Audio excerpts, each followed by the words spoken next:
Yeah.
Check.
Thank you. Let us be seated.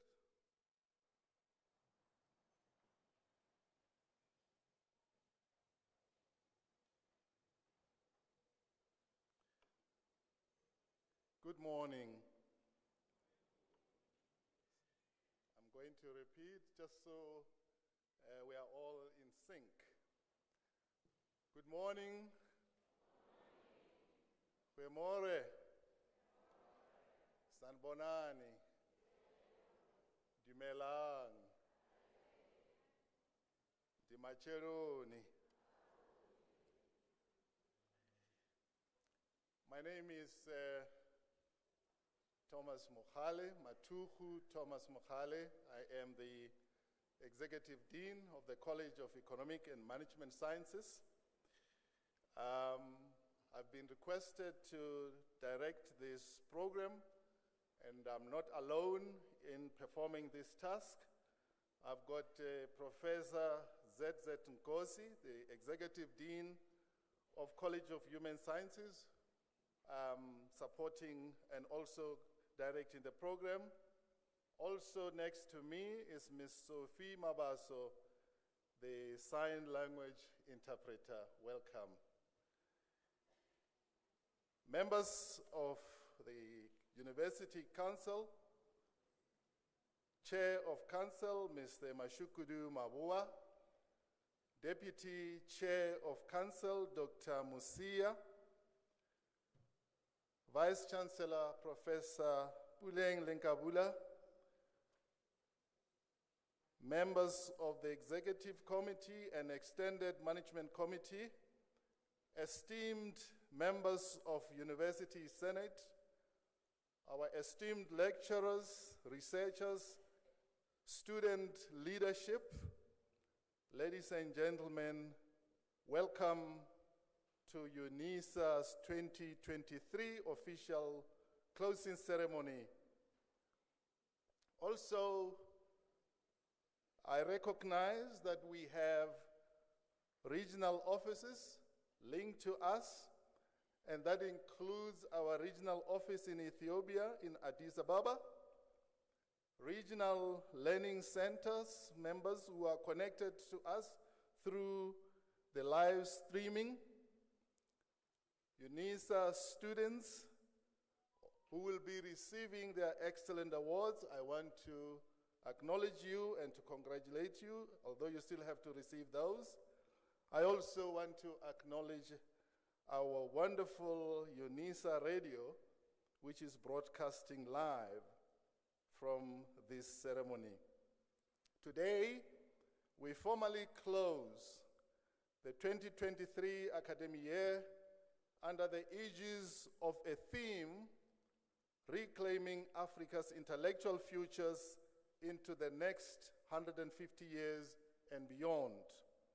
We also celebrate the fact that our institution has been in existence for 150 years, and that during these past years, it has made an indelible mark in the development of our country, our continent, and the world.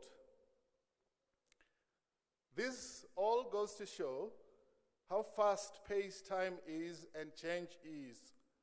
Overall, UNISA's role since its founding is best summed up in the mission and vision, and I quote, a comprehensive open distance learning institution that produces excellent scholarship and research, provides quality tuition, and fosters active community engagement. Rooted in its history and connection to its modern societal environment, UNISA has its mission to provide knowledge and supporting students so that they can become what they are capable of becoming, closing over 1 million students in the period. We can be pleased with the choice of this year's closing theme because it recognizes UNISA's optimism and confidence in itself and a commitment to serve future society for the next 150 years still to come. we can be proud that UNISA staff, academic and support staff, and students have been quite supportive and can be expected even in future to rise majestically to any challenge that emerge. Therefore, ladies and gentlemen, I wish to ask you to sit back, relax. This is a celebratory event. It should not be marked by somberness. Let's enjoy it. Let's celebrate. With that introductory comment, I would like to ask our acting registrar, Professor Siputa, to ascend to the podium to deliver a welcome address. Thank you and welcome.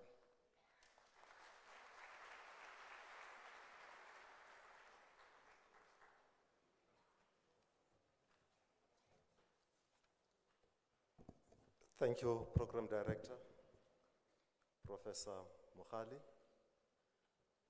And good morning to all to you colleagues, ladies and gentlemen. Allow me to write on Prof. Mohali's acknowledgement of our guests. And let me extend a special word of welcome on behalf of our Chancellor, His Excellency President Thabo Mbeki. Let me extend a special word of welcome to our Chairperson of Council, Mr. Mabuya, our Deputy Chairperson of Council, Dr. Msia, members of University Council present here today, our Principal and Vice Chancellor, Professor Bulen Lenkabula, Professor Motsa Madikani, Professor Tenji Meiwa, Professor Magano, all MENCOM and extended management members, Ms. Lebus Khovela, award-winning South African artist, members of UNISA Choir, members of Organized Labor, Women's Forum, Men's Forum, Institutional Forum, National Student Representative Council, and Regional Representative Council members, all other students' formation within the university, members of university staff and students, members of regional staff in South Africa and Ethiopia, all invited guests present, and those watching via live stream connections. Ladies and gentlemen, hearty welcome to you all. Good morning. Thank you. As we formally celebrate this occasion this morning, let me preface my welcome address by reflecting on three seemingly negative words that I believe to have been very common this year. That will be Kuningi, Russia, Ukraine, and hallucinate. It may not be very far from the truth that many of us may be ready to see the back of 2023, with most feeling that it may have been a year that was too much in many respects. Just when we thought things were getting better, they would quickly turn bad. No wonder then that the Pan South African Language Board declared that Kuningi was the word of the year on social media. On the other hand, in the mainstream media, Russia, Ukraine was South Africa's most used word in 2023. Perhaps partly because of the stand of the Republic on the war between Russia and Ukraine, Lady Arsaka, and the cloud that hung over BRICS meeting for some time. Hallucinate was the word of the year internationally, according to Cambridge Dictionary. This because of the new and additional meaning to the word that arose because of the false information that artificial intelligence may churn out from time to time. One is left wondering why all these three words refer to negative moods, as if South Africa and the world just went on an extended excursion of bad taste, fake news, bad publicity, frustration, anger, anxiety, confusion, and perhaps despair. It is therefore important, ladies and gentlemen, and it gives me great pleasure to welcome you to this important ceremony, which is one of the University of South Africa's flagship events in each academic year, and which bears reflections of achievements, never-stopping growth, and highlights, albeit in a milieu characterized at times by serious challenges. This is a gathering that confirms a good number of positive landmarks that have proceeded to define 2023 at the University of South Africa, University of the Land. I welcome you to a university that managed this year to register just over 1/3 students in this academic year. I welcome you as contributors to the reality that all our 8 colleges, all of the more than 20 departments, more than 50 directorates, the central campuses, the 6 regional hubs, with their 20 regional service centers in the Republic and the one in Ethiopia, all of these stand resolute and firmly in place. But I should rein in my enthusiasm lest I stray into what you'll hear in more detail and most probably in a crisper tone very soon. However, allow me to say one of our final acts this year has been up to so far to make 208,508 admissions offers to the new applicants by the university, with more than 126,377 already accepted. There is definitely 2024 being birthed already. We are guaranteed, Madam VC, that we have students for 2024 and that UNISA will continue to serve students and the community come 2024. An official closing ceremony of the academic year gives us space to collectively reflect on trends and successes of the year that brought various challenges and opportunities. For this, there will have been hurdles along the path of 2023. There will have been stumbling blocks and anxieties, but the sun shone. Successes were realized. And the celebrations of the 150 years of UNISA have gone into record books. So at UNISA, we would rather change the first word to say, kuningi okuhle.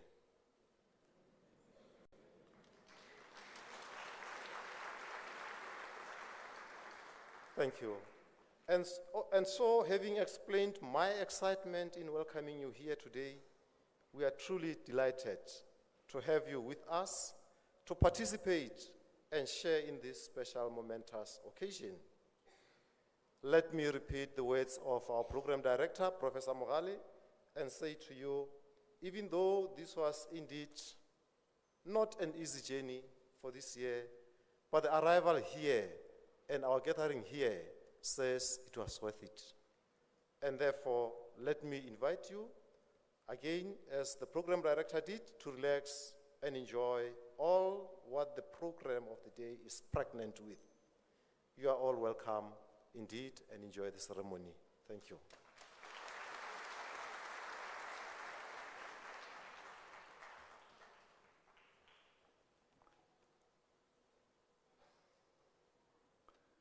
Thank you, Mr. Registrar. I learned a few words from you today I was born before technology and social media, so I wasn't aware there's a word called kunini. Henceforth, I'm a lot learned. I'm going to request now the UNISA choir to come to the podium and render for us a musical item.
Siphume ezintweni, siphume ezintweni esinzima.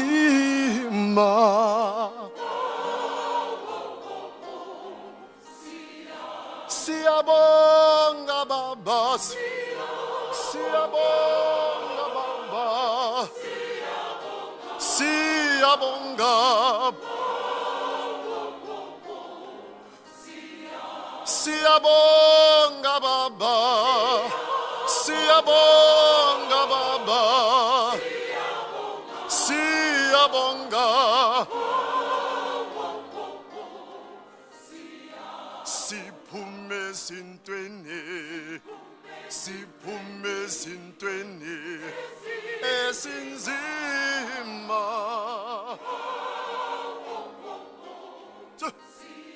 Siphume ezintweni, siphume ezintweni esinzima.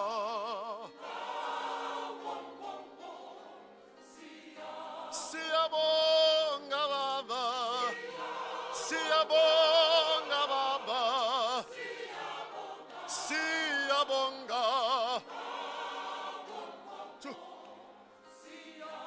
Siyabonga Baba, siyabonga Baba,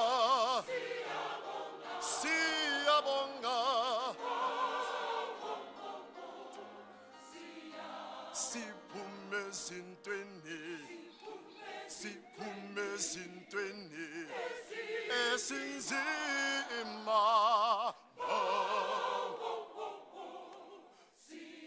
Siphume ezintweni, siphume ezintweni esinzima. Siyabonga Baba, siyabonga Baba, siyabonga. Siyabonga Baba, siyabonga Baba, siyabonga. Siphume ezintweni, siphume ezintweni esinzima.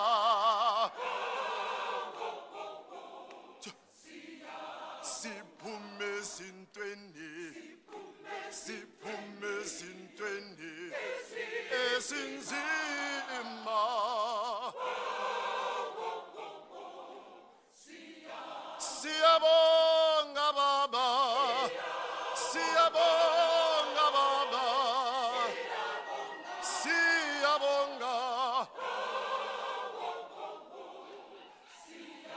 Siyabonga Baba. Siyabonga Baba.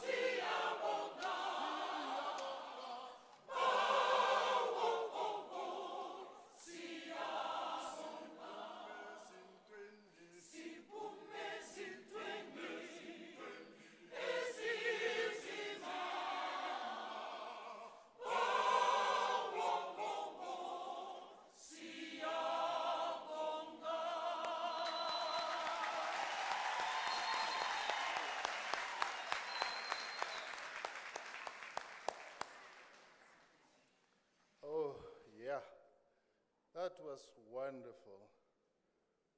It warmed our heart and raised our spirits. Thank you, UNISA Choir.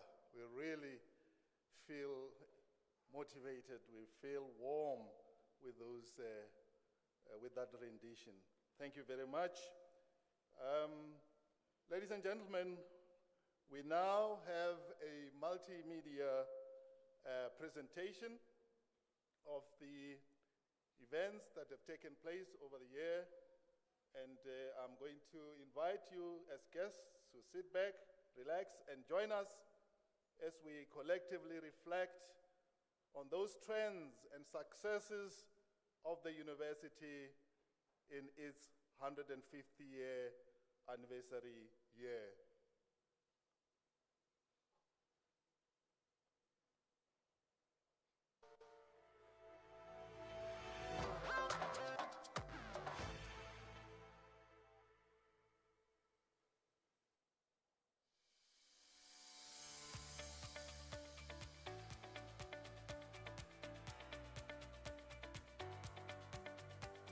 At the 2023 academic opening, Unisans got into the spirit of things by commemorating the start of the milestone year with song and dance. Speaking during the opening, UNISA Principal and Vice Chancellor, Professor Buleng Lenkabula, placed the celebratory year in context. On the 26th of June, the cradle of South Africa's higher education system held an august and memorable 150th anniversary celebratory event, highlighting the university's commitment to ensuring access to education to a diverse community on the African continent and globally. The great and the good of Africa gathered in the Ethiopian capital, Addis Ababa, on 31st July 2023 to celebrate UNISA's 150th anniversary. Dr. Naledi Pandor delivered the keynote address. In this historic year, 55,979 newly minted UNISA graduates proudly walked across stages throughout the country at a total of 136 graduation ceremonies. The University of the Land awarded 22,460 certificates and diplomas, 24,800 bachelor's degrees, 7,439 honors degrees and postgraduate diplomas, 821 master's degrees, and 459 doctorates. As in previous years, the College of Education produced the most graduates, followed by the College of Economic and Management Sciences and the College of Law. In 2023, UNISA received 1,044,543 application choices, and 359,058 students were registered at the institution this year. The Principal and Vice Chancellor Slahutla offered academics and executives a platform to deliberate on improving the university's outputs. Chaired by Professor Lenkabula and co-hosted by UNISA and Higher Health, the Gender-Based Violence Technical Task Team prioritized the holistic well-being of students when it met at the institution. UNISA hosted the 12th edition of its annual Research and Innovation Awards at the CSIR International Convention Center, honoring 104 of the institution's world-class researchers and innovators. In May, UNISA hosted its Research and Innovation Week. The College of Agriculture and Environmental Sciences launched its Center of Excellence, Adaptation and Resilience. UNISA became the first African university to host the International Society of Animal Genetics Conference.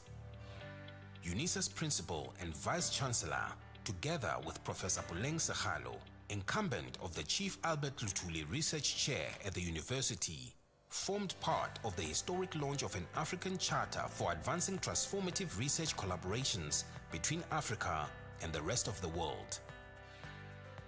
UNISA engineering students were awarded the Solar Car Rookie Award as well as second place in the cruiser category at the Ilanga Cup. In November, UNISA officially launched the Inhlanyelo Hub, which will spearhead entrepreneurship development and incubator initiatives geared towards business enterprise development. The UNISA Innovation Festival provided a valuable opportunity to learn about the latest innovation trends at UNISA. In the year that the BRICS Summit came to South Africa, UNISA hosted the BRICS Political Parties Plus Dialogue and Outreach event. Hosted at the University of Namibia, UNISA's College of Human Sciences presented its 2023 Teaching and Learning Festival. The best and brightest African legal minds attended the 2023 annual conference of the African Bar Association, AFBA, proudly hosted by UNISA and the South African Bar Association. UNISA held the 2023 International Open and Distance e-Learning Conference in August. The first Moodle Africa Conference was hosted by UNISA in collaboration with the Open University of Tanzania and other key partners. The UNISA Teaching, Learning, Community Engagement and Student Support Portfolio held its Teaching and Learning Summit in September. In partnership with Times Higher Education, UNISA held the University Impact Forum to explore ways to enhance quality education on the African continent. The second Regional Model Symposium hosted by UNISA in partnership with the Namibian College of Open Learning and the Botswana Open University aimed at enhancing the quality and credibility of program offerings and learner support services within a context-bound regional model. UNISA, in partnership with the Department of International Relations and Cooperation, held a symposium to discuss the pros and cons of South Africa's non-alignment posture. UNISA also hosted the 2023 Gauteng Climate Change Summit. Professor Lawrence Madigizela from UNISA's Institute for Nanotechnology and Water Sustainability was awarded the coveted Rakes Medal by the South African Chemical Institute. Professor Vahangwere Masindi of the College of Agriculture and Environmental Sciences received the award of the Order of Mapungubwe in bronze from the President of South Africa. Professor van der Berg of the College of Education was appointed as a Commonwealth of Learning Chair. Professor Usisipo Feleni of the College of Science, Engineering and Technology received the prestigious T.W. Kambule NSTF Emerging Researcher Award at the NSTF South 32 Awards.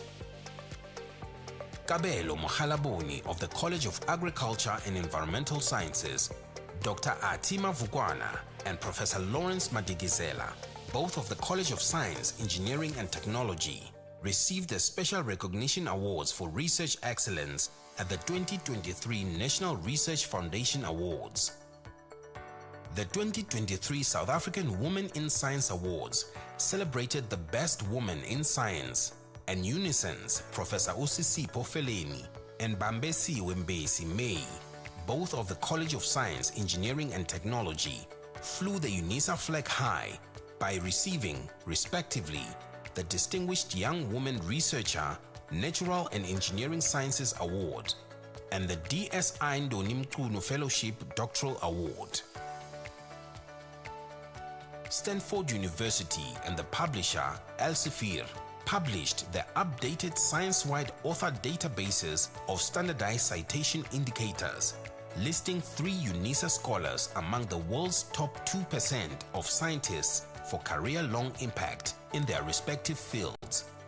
They are Professors Hossein Jafari, Adele Da Vega, and Godwell Namo. Drones are for the future, says UNISA's Tandan Dlovu, who holds the distinction of being the first SACA-certified female drone pilot at the institution.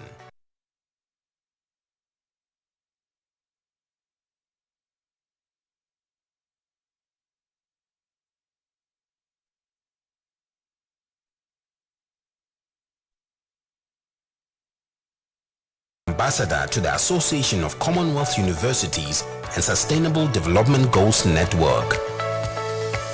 The 2023 Webometrics ranking placed UNISA at 795th amongst more than 31,000 universities worldwide, up from 805th in 2022. In the second ranking later in the year, UNISA was ranked 7th among the country's 123 institutions of higher learning. The 2023 Shanghai Rankings Academic Ranking of World Universities ranked UNISA in the top 8 best universities in the country and the top 1,000 universities globally. The annual Top 500 publication named UNISA as one of South Africa's best companies in recognition of the institution's outstanding performance and commitment to excellence.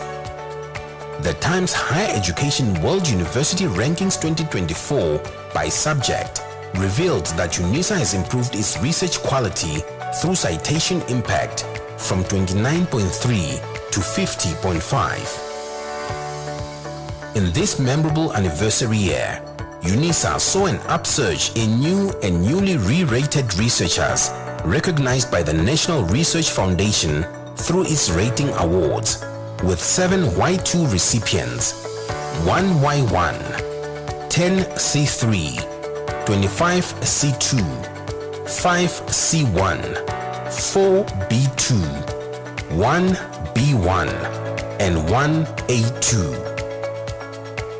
While reaching out to proud unisans across the land, UNISA's alumni office also strengthened bonds with visits throughout Africa this year, most notably to Kenya, Zimbabwe, Zambia, Namibia, and Botswana. In a remarkable act of generosity, UNISA alumni came together to pay the outstanding tuition fees of 125 deserving graduates. In addition, the UNISA Foundation and UNISA Shop collectively made available 6 million rands to support students.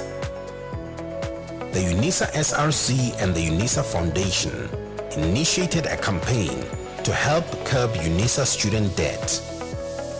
Student democracy was once again evident at the 2023 UNISA SRC elections, which were officially concluded in August.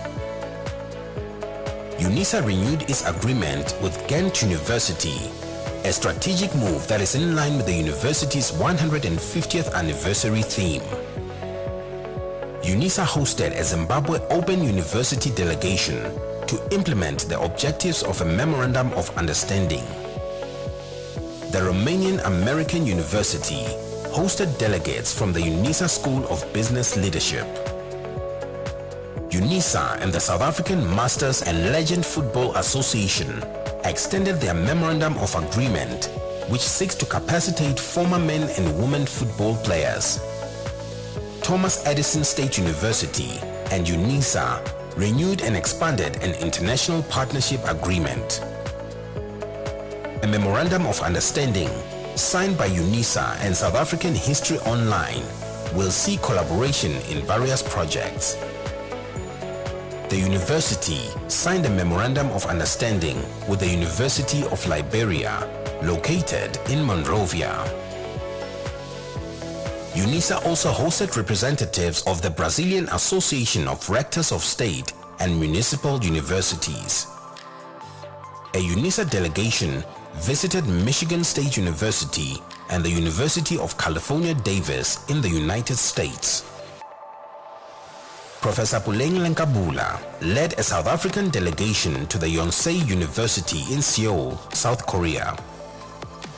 UNISA's Professor Puleng Lenkabula and Professor Evelyn Welch, the University of Bristol's Vice-Chancellor and President, signed a groundbreaking Memorandum of Understanding. The extension of a long-standing collaboration agreement between UNISA and other important stakeholders will see these entities optimizing their relationship. The Miriam Makeba Foundation partnered with the Thabo Mbeki School to host the inaugural Dr. Miriam Makeba Memorial Lecture. The Republic of Guinea hosted the 13th Thabo Mbeki Africa Day Lecture. UNISA Women's Forum hosted the Africa Day Lecture. The 24th Firoza Adam Memorial Lecture was hosted by the UNISA Women's Forum in partnership with South African Women in Dialogue. In celebration of Women's Month, UNISA and South African Women in Dialogue held their 8th annual Women's Dialogue. UNISA and the KwaZulu-Natal Provincial Government hosted the inaugural John Langalibalele Dube Public Lecture.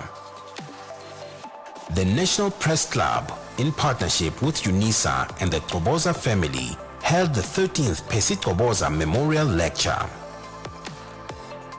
UNISA's Gauteng region hosted the 3rd annual Oliver Reginald Tambo Memorial Lecture. The UNISA KwaZulu-Natal region hosted the inaugural Simiso Nkwanyana Memorial Lecture. UNISA presented the 5th Chief Albert Lutuli Research Chair Founders Lecture. UNISA conferred honorary doctorates on the following South African grades: Chief Justice Raymond Zondo, Deputy Chief Justice Mandisa Maya, Sizwe Ngasana, Solomon Kalushi Mahlangu, posthumously. His Grace Bishop Dr. Engenas Joseph Dechanyane, Justice Mjabuliseni Isaac Madondo. In honor of UNISA's 150th anniversary, the UNISA Art Gallery hosted an exhibition titled Reimagining the Archives and Artistic Reflection, Recording and Appraising UNISA's Existence. The School of Arts launched the inaugural Children's Literature Awards and also hosted the highly anticipated Triennial Schools of Arts Conference.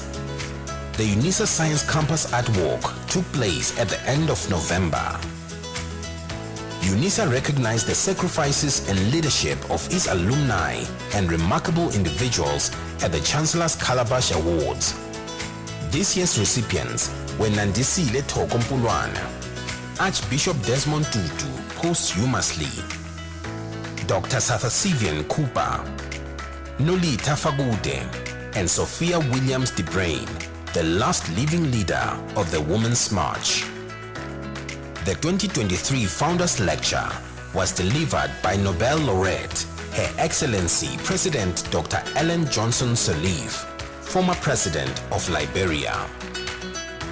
2023 will be remembered as a truly momentous milestone in the history of our institution as UNISA celebrated 150 years of excellence as Africa's leading Codel institution and a global mega university, reclaiming Africa's intellectual futures. Celebratory events will continue until June 2024. UNISA's Chancellor, Vice-Chancellor, Council, and Executive Management wish all Unisans and friends of the university a peaceful, safe, and restorative festive season.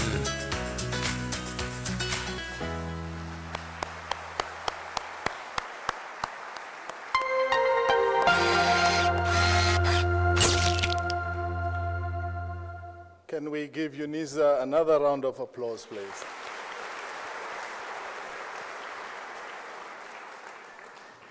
Allah Allah, UNISA. Allah Allah, 150 years and beyond. Thank you very much. We really are very, very thankful for the contribution of all academics, researchers, students who made these events that were listed there possible.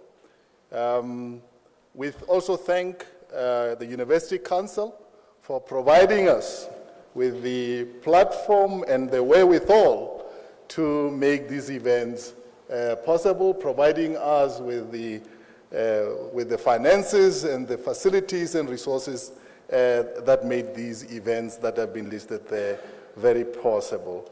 Indeed, every one of the activities mentioned has been on the cutting edge of developments, and we wish UNISA well in the coming year, 2024. I'm now going to request Mr. Maboa, the Chairperson of UNISA Council, to ascend to the podium to deliver his remarks.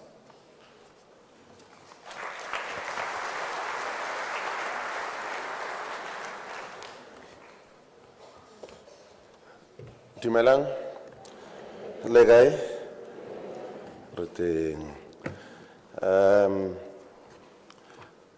Thanks, choir, for that song.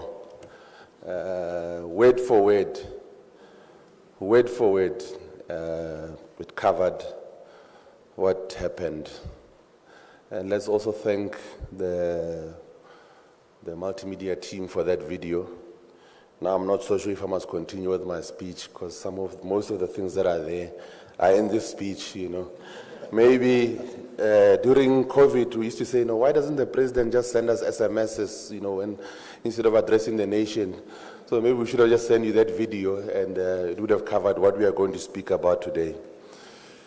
But thank you, colleagues, Program Directors, Prof. Zetunkosi and Prof. Matuku Morale, Principal and Vice Chancellor of UNISA, Professor Puleng Lenkabula, the incoming Chairperson of Council, Dr. Dan Musia, members of UNISA Council present here today, members of extended executive and extended management of UNISA, leadership of organized labor, and the national SRC present here, staff, students of UNISA in attendance, fellow UNISANs, esteemed colleagues, ladies and gentlemen.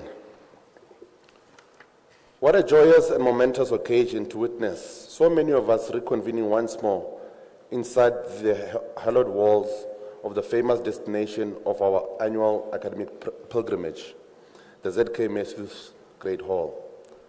It is behind these walls that the UNISA community meets at the beginning of every academic year to outline the program for the year, and again at the end of each year to reflect on successes, challenges, and milestones of the year that has been. It is a particularly singular honor for me to address this gathering at a very historic period in the life of UNISA, when it is in the thick of celebrating the momentous milestone of reaching 150 years of shaping the futures of many people in the country, on the continent, and in the world at large. As you may recall, we emerged from the academic opening ceremony in February this year with a clarity of purpose that 2023 was going to be a year where we will collectively build upon the legacy and foundation of our 150 years of existence as we move forward on the journey to reclaim the glory, prestige, and standing of this great university, propelled forward by our progressive and very clear mantra, reclaiming Africa's intellectual futures. Indeed, we were clear that 2023 was the year in which we would set out to remember and reimagine UNISA as the institution which is mainly responsible for giving birth to the university system in South Africa, which is the academic home of people from diverse backgrounds, the rich, the poor, the famous, and the ordinary, which has been at the forefront of the transformation journey of this country since its inception 150 years ago, but particularly during the defining socio-political moments of the 80s and the advent of democracy in the early 90s, which has been at the forefront and continues to lead the march of higher education sector into the new digital era, which to this day continues to surpass all other institutions by producing the largest number of graduates of the highest quality and who go on to lead society in various fields, including politics, commerce, and academia. We did not seek to pursue this mission blindly and believing that it would not be without its challenges. And indeed, Madam Vice-Chancellor and colleagues, it is an open secret that we did encounter challenges along the way, just as we did in the preceding years. Many of our detractors and doomsayers went into overdrive this year in their attempt to pull the carpet under our feet and defocus us from our mission to turn things around here at UNISA. It has been hard, as the choir has narrated. It has been difficult, and at times, it has been extremely burdensome on the soul and the mind. And I think let me take this opportunity to also thank my wife, Ozie Memawoa,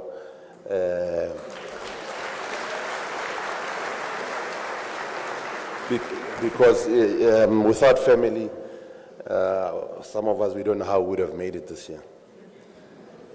And to a large extent, it remains the case even to this day, as the doomsayers relentlessly continue on their mission to bring UNISA down. However, in the middle of the relentless public attacks against the university and the persistent demonization of its leadership, it has been encouraging to witness the resolve displayed by many of our staff, both academic and support staff, to ensure that the business of the university continues unabated and that the mission to restore and maintain its stature remains on track. They remained unshaken and focused on the bigger picture, that of ensuring that teaching and learning and the production of quality graduates for the country stays on track. I was speaking to the acting registrar now before we came in, and he told me that for the first time in a long time, at this stage, 96% of the exams have been marked. So that just demonstrates that despite the difficulties, our staff remained resolved. Against all these heavy odds, the committed staff of this university continue to fly the UNISA flag high. On behalf of Council, we take this moment to congratulate and thank all of you profusely.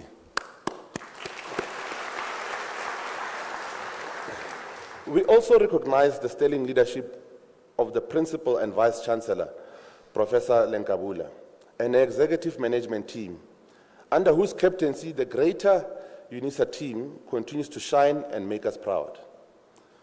Despite the fact that 2023 was a tumultuous year here at UNISA, the rich tapestry of history embedded in the long 150 years legacy is testament to the unyielding spirit of resilience that this great institution embodies. In these challenging times, when the fabric of our own university is challenged, UNISA emerged as an excellent academic institution, demonstrating its intellectual resistance in the face of attacks on its credibility. Against overwhelming odds, our students and lecturers remain focused on the academic agenda. Council is indeed proud that despite such monumental odds, the academic projects of the university remain intact and continues. The depth and quality of academics continues to be affirmed by exponential increase in the UNISA NRF-rated researchers, as we've seen, the accolades won by academics at various forums, such as the South African Women in Science Awards, the NRF SASTA Fame Lab competition, the Emerald Literati Awards, the South African National Orders conferred by the President of the Republic of South Africa, the NSTF South 32 Awards, the annual NRF Awards, as well as private and public sector academics of the year awards, to mention a few.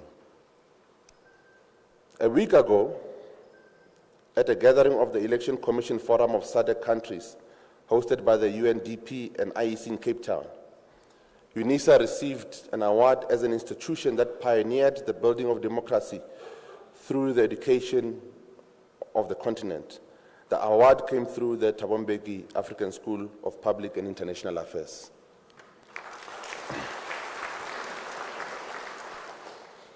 Our academics and staffs continue to be recognized and given serious leadership roles in local and global institutions, affirming our stature as an institution that produces quality leaders. In this regard, we salute the likes of Professor Gischi van der Berg for her appointment as the chairperson of the Commonwealth of Learning, Professor Gunasaji Naidu for her appointment as the ambassador of the Association of Commonwealth Universities SDG Network, and Dr. Maureen Tong for her appointment as the deputy chairperson of the University of KwaZulu-Natal Council.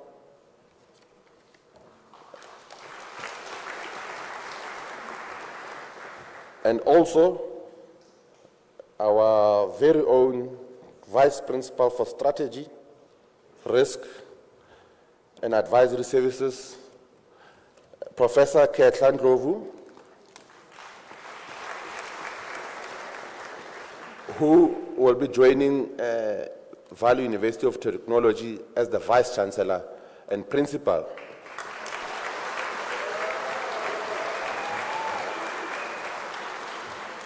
Further affirming the stature as the university where leaders are made. We congratulate these colleagues and many others that we may not have mentioned by name, but most were covered in the video. UNISA continues to rise in the academic rankings, with Webometrics placing us from number 805 to 795 amongst the 31,000 universities worldwide, and 7th amongst the country's 123 institutions of higher learning. The Shanghai rankings placed us in the top 8 best universities in the country and the top 1,000 universities globally.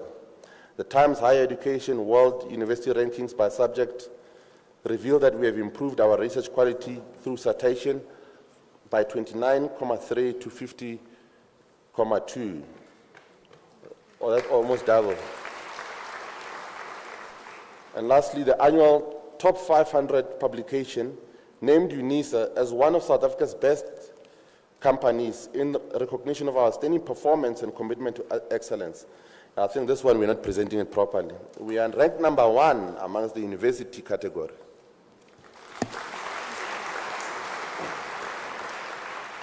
Madam Vice Chancellor, I'm sure that some of the speakers that will follow after me, including yourself, will elaborate more on the many other key highlights and successes attained in this academic year. Mine was merely to outline a glimpse of what this institution continues to achieve against so many great odds.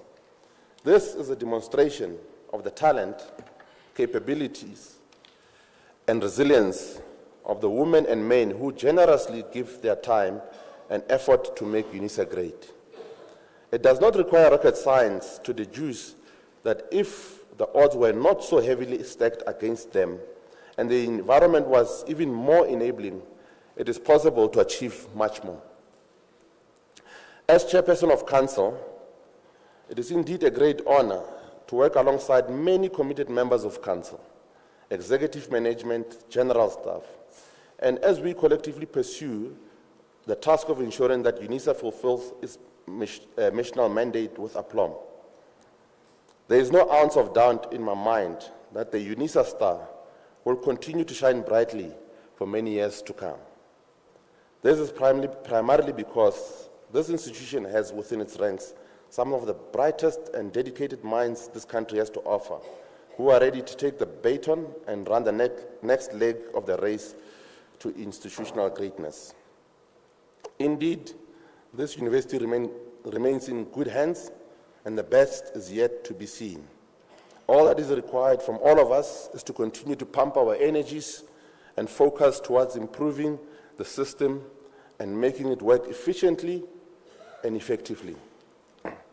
As we close this year of our 150th anniversary, I call on all of us to reaffirm our commitment to the mission to reclaim the glory and stature of UNISA. All we need to do is unleash the extraordinary potential that lies within all of us, which once unleashed can help us propel UNISA to greater heights. As the great African-American poet and civil rights activist Maya Angelou correctly teaches us, if you are always trying to be normal, you will never know just how amazing you can be. Long may the UNISA brand live, and here is to the next 150 years of shaping many more futures. I thank you.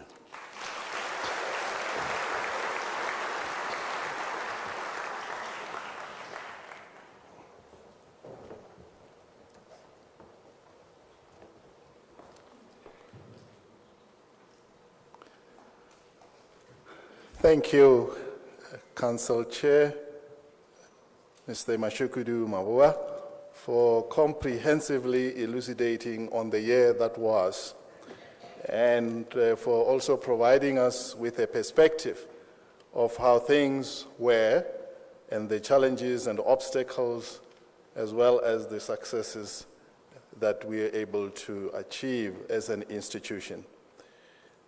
At this point, I am going to request our guest, who is going to render two items, musical items, Ms. Lebo Sikhobela.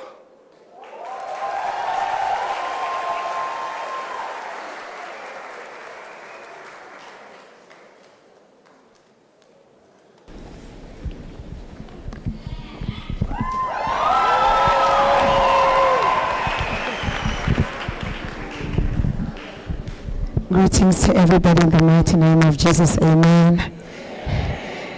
We are celebrating 150 years of excellent and the good work and milestone. Look at your neighbor and say, see what the Lord has done. See how far we have come. We are the South African woman who came in really late and say, and we are the man of the house who can shaparunaka deflate mona.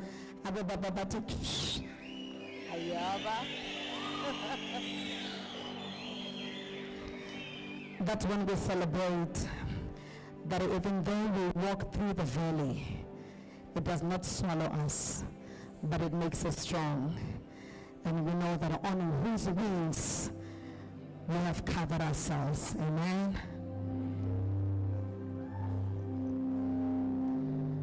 For you are the Lion of Judah, and we worship you, the Lion of Judah, and you are holy. Can we sing together? Lion of Judah, we worship you.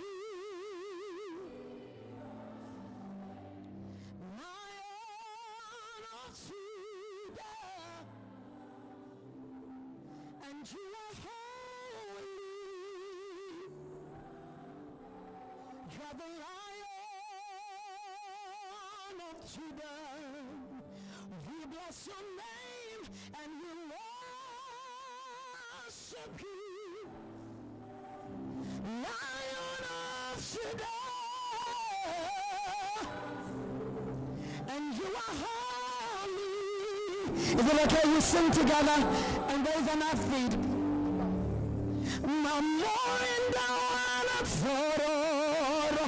And we go.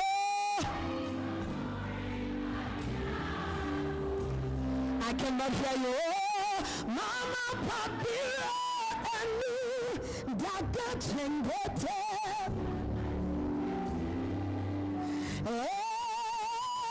Mama, in the water.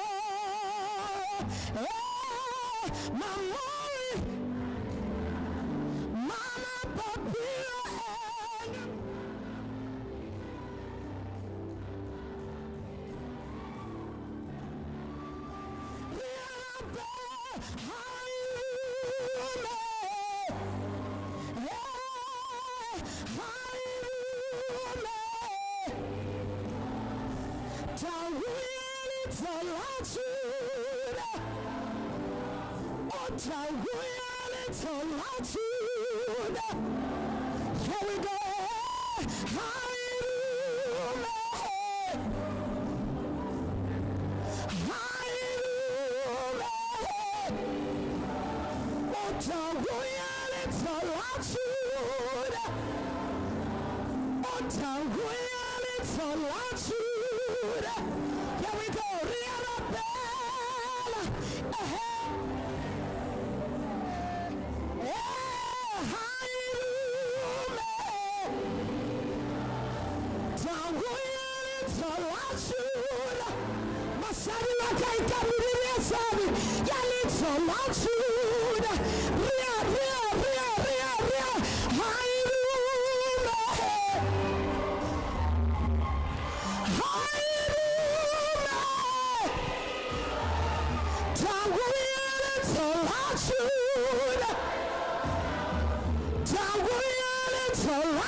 Can we close it together? Y'all, it's a latitude. Come on, give yourself a hand.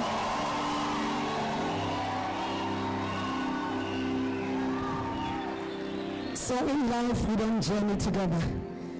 We need to always be our brother's keeper.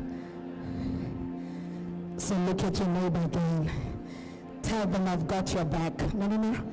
Tell them I've got your back in the office. I've got your back as you drive. You've got me. Get cool, Shaba. I'm feeling up. Won't change away. Won't get cut. Makana mazila. Kanti senga.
Forever and ever and ever. And I'm going to do the last one, which I want you to know that it is by grace that we live. Give me, let's go. Give me how fella repeal. It is the grace that we are almost at the end of 2023. And we are looking forward to a brighter 2024, full of excellent. And UNISA is going to 151 next year. Let's go. No, even the white ones who stand up right now. Even if you're singing it in English, let's go.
Sing in the house.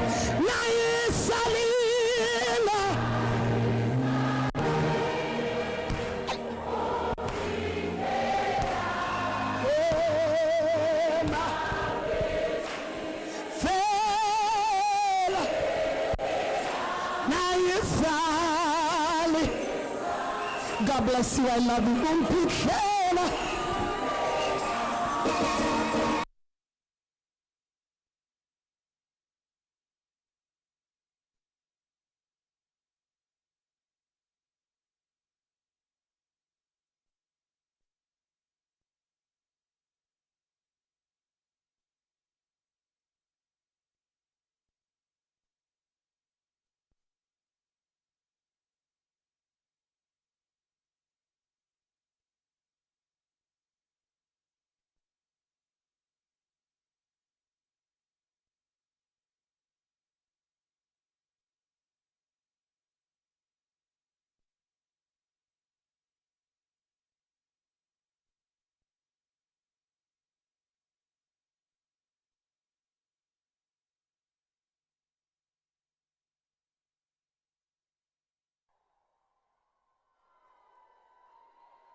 Yo.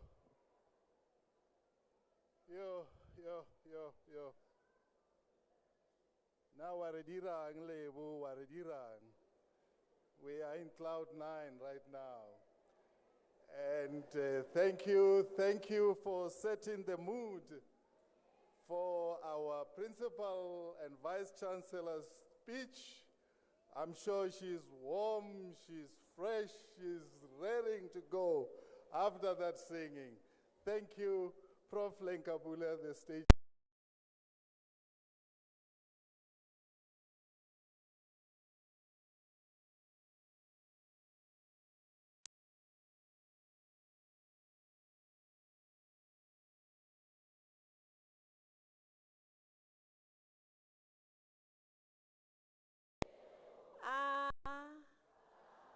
Goeiemorgen.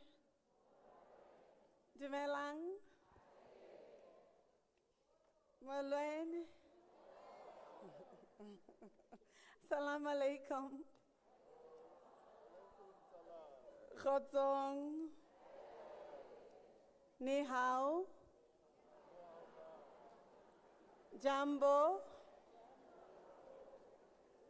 Etesan. No, you're in Ethiopia. At least you should know one. Salam. Thank you. Thank you very much. This is a very difficult act to follow. It is a very difficult act to follow because I am aware that many of you might not have wanted it to stop. But like all good things, we will still have her later, so I'm appreciative.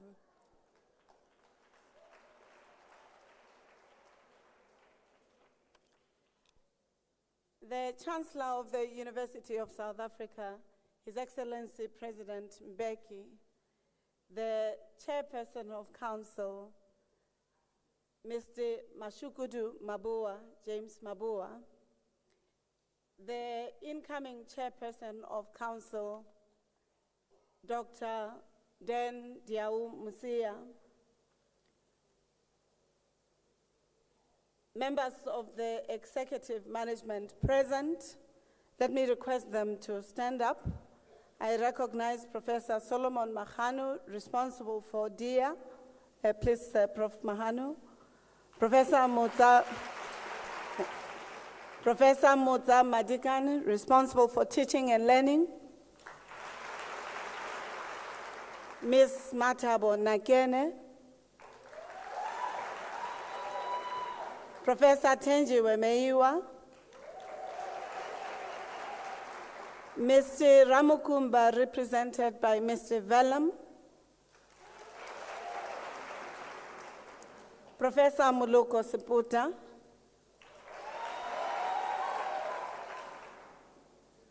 Mr. Mutebele, Operations and Facilities. And of course, the Chairperson of Council have stated that UNISA produces leaders. We have an example today, the new Vice Chancellor of Vaal University of Technology, Professor Ndlovu.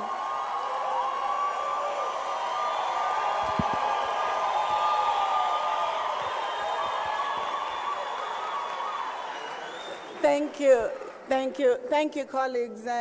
These are the colleagues that you have assigned to co-construct and co-lead this university with. And it is quite good that when we say we produce leaders, we can give you evidence even in the closing ceremony. So I think it deserves a round of applause.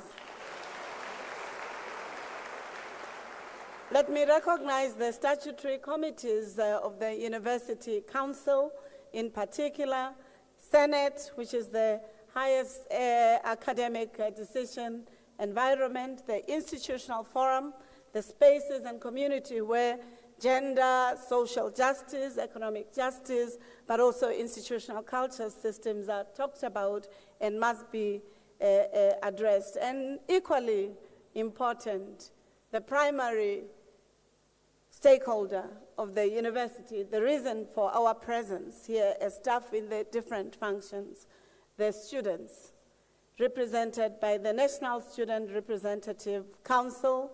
The president and the secretary are here present. Let me recognize the esteemed guests of the university, Lebu Sekhobela, award-winning South African artist. You already know what she has done in your heart and in your head. You've heard her already. Members of the various spheres of government, local, provincial, and national, members of diplomatic corps represented here and virtually, council excellence awardees, members of University Foundation Board of Trustees, members of UNISA Enterprise Board, members of all other boards associated with the university enterprises, alumni conveners in different countries and parts of the world, participating in person and virtually, members of the media fraternal present, hopefully nice stories this time, Members of the, because they have the evidence of the successes, huh? Yeah. Members of the university community present and those connecting virtually, friends of the University of South Africa present and connecting virtually, distinguished guests, ladies and gentlemen, good morning. Good morning. We are here to celebrate. No one is wearing gloves. Let me start by correcting one thing. Professor Mayua has said we would be in trouble with our esteemed scholars if we just allow a mistake to go uncorrected, which is the numbers of academics who are cited in the world as the top 2% in the citations. And we just mentioned 3, but there are not 3 at UNISA. There are over 12 colleagues. There are over 12. Professor Jafari, Professor Mamba, Professor Obenzo, Professor Odiambo, Professor Maza, Professor Namo, Kasanathan, Prince Lu, Abdullahi, Adesina, Adele, Wele Jema, Ngulube, and Ngwepe. These colleagues have been recognized by Stanford University, which is a #1 university, depending on the rankings, as well as Elsevier, as the top 2% cited scholars. And they are UNISA staff colleagues. We did not borrow them elsewhere. I must state that it is really an honor and a privilege to be given the opportunity to address you this morning on this important occasion, the closing ceremony of the 2023 academic year. The official closing is one of the most important events in any calendar of a learning institution, such as a university.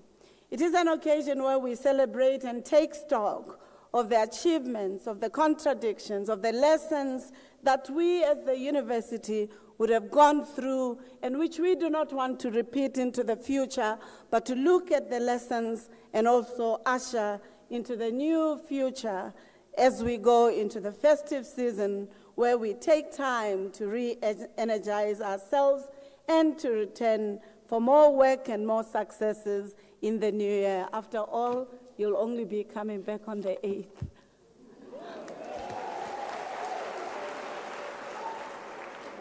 Our 2023 academic year has come to an end. The ebbs and flows of the year that was is a testament of the resilient character of UNISA and its people, its leaders, and its most valued assets, its students. Notwithstanding the challenges that still lie ahead, I certainly know that our achievements are the surest indicator that UNISA is on upward trajectory, and that is characterized by renewal, hope, excellence, and for that, we should be immediately grateful and proud to be Unisans. And I'll give you evidence why we should be appreciative of this. The single most important achievement of the university is the historic milestones of 150 years since it was founded in 1873. In the midst of contradictions and contestations, the university managed to offer hope to millions of South Africans and Africans, including the global knowledge arena, as it celebrated and is celebrated in its 150 milestones. More than ever before, we believe that the core mandate of the university, its teaching, its learning, its research, its engaged scholarship, its innovative futures, its formation of students as participants in the social arena, whether political, economic, ecological, is becoming an intact value proposition that our university is making. Organized under Reclaiming Africa's Intellectual Futures, the university has managed to project its role domestically and globally as a center of excellence and scientific endeavor. Our endeavors have led to many key achievements that keep us firmly focused on our strategic vision of being a truly Pan-African university shaping futures in the service of humanity. As we close this year, UNISA is ranked number 8 in Times Higher Education. I think we need to clap for that. I think we walked boldly into number 8 in Times Higher Education from 13 and below 10. And I think it's an important asset that you, the staff of the university, have led us into this. But in the web metrics, colleagues, we are number 7. In the QS rankings, colleagues, we are number 7. We have no reason as UNISA staff, students, academics, professional and administrative staff to aspire to be in top 5. We have no reason, colleagues, with our size and shape, with all your talents and contribution, for us not to be in the top 5, at least in the next 2 years. I'm hoping that's the agreement we will all make. I wish to state that in terms of the numbers of graduates that we produce as the university, we're still amongst the highest, and I'll give you the number at a later point. I'm truly appreciative that we are still number 1 top university, joined in engineering alongside Northwest University, Stellenbosch University, according to Times Higher Rankings 2023. UNISA Engineering Sciences is number 1. Due to our size and shape and modality, we continue to occupy leading positions in terms of any indicators of higher education sector. UNISA enrolls about 33 to 37% of the university students in our country. 33 to 37% of the country. It therefore means if UNISA, if we as staff and students of this university do not work hard, the soul of the university and the country's scientific agenda will be at risk. It's incumbent upon us as UNISA staff and students, therefore, to work very hard so that the country benefits from the brains trust of all of you in this university. This year, colleagues, we have produced 51,080 students who have graduated through the varied halls of graduations at UNISA.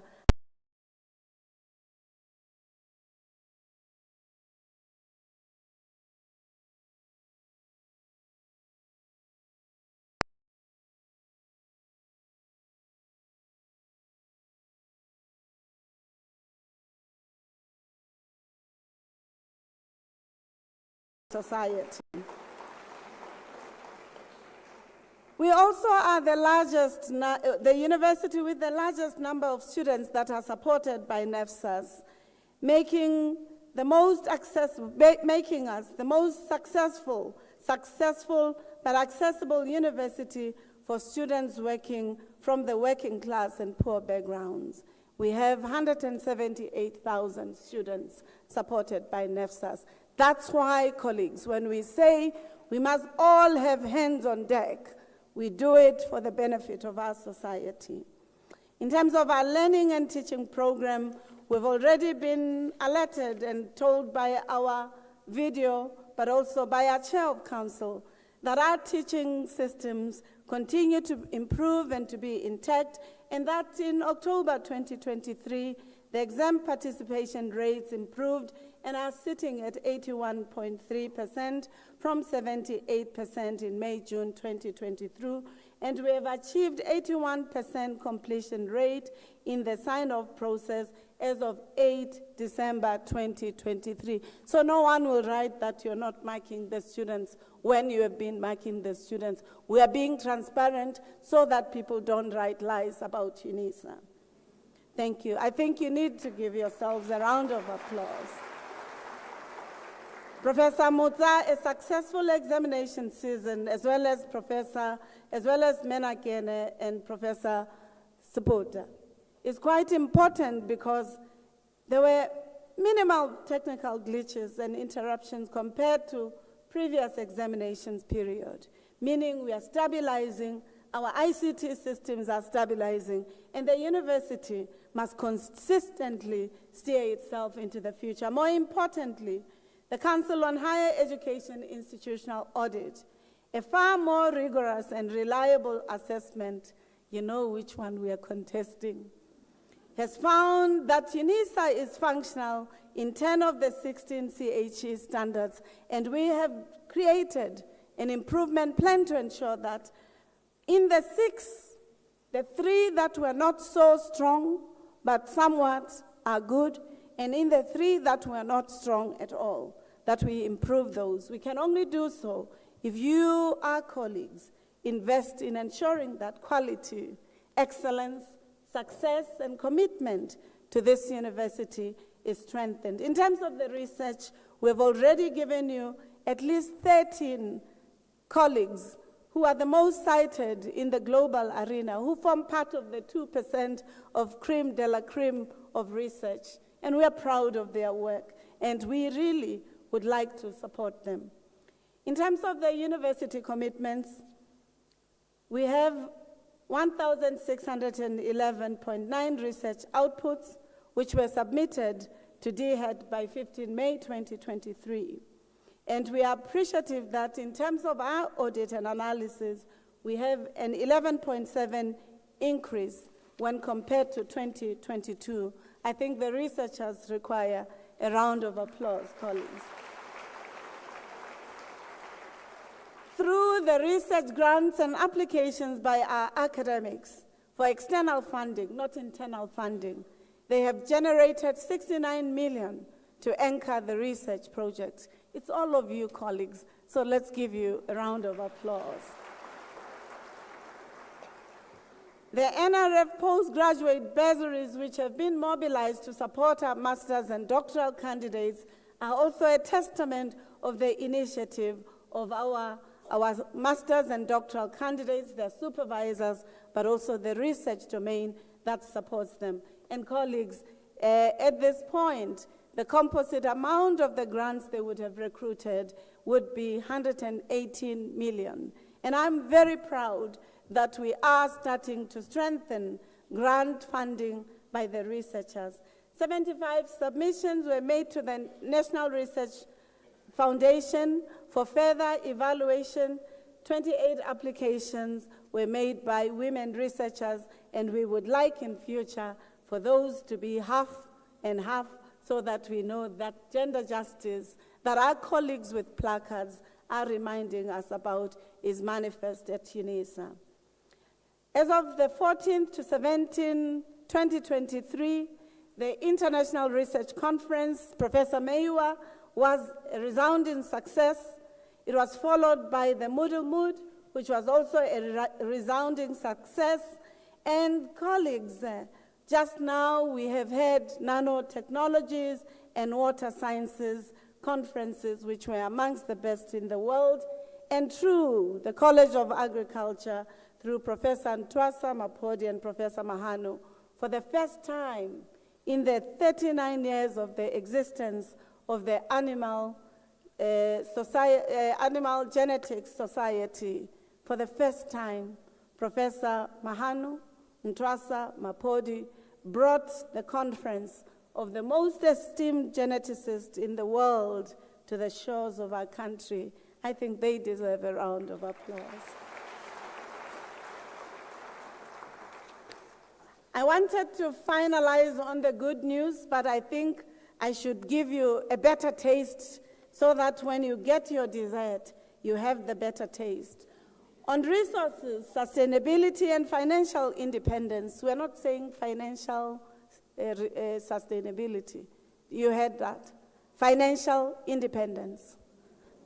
And we want all of you to have it as well. Thank you.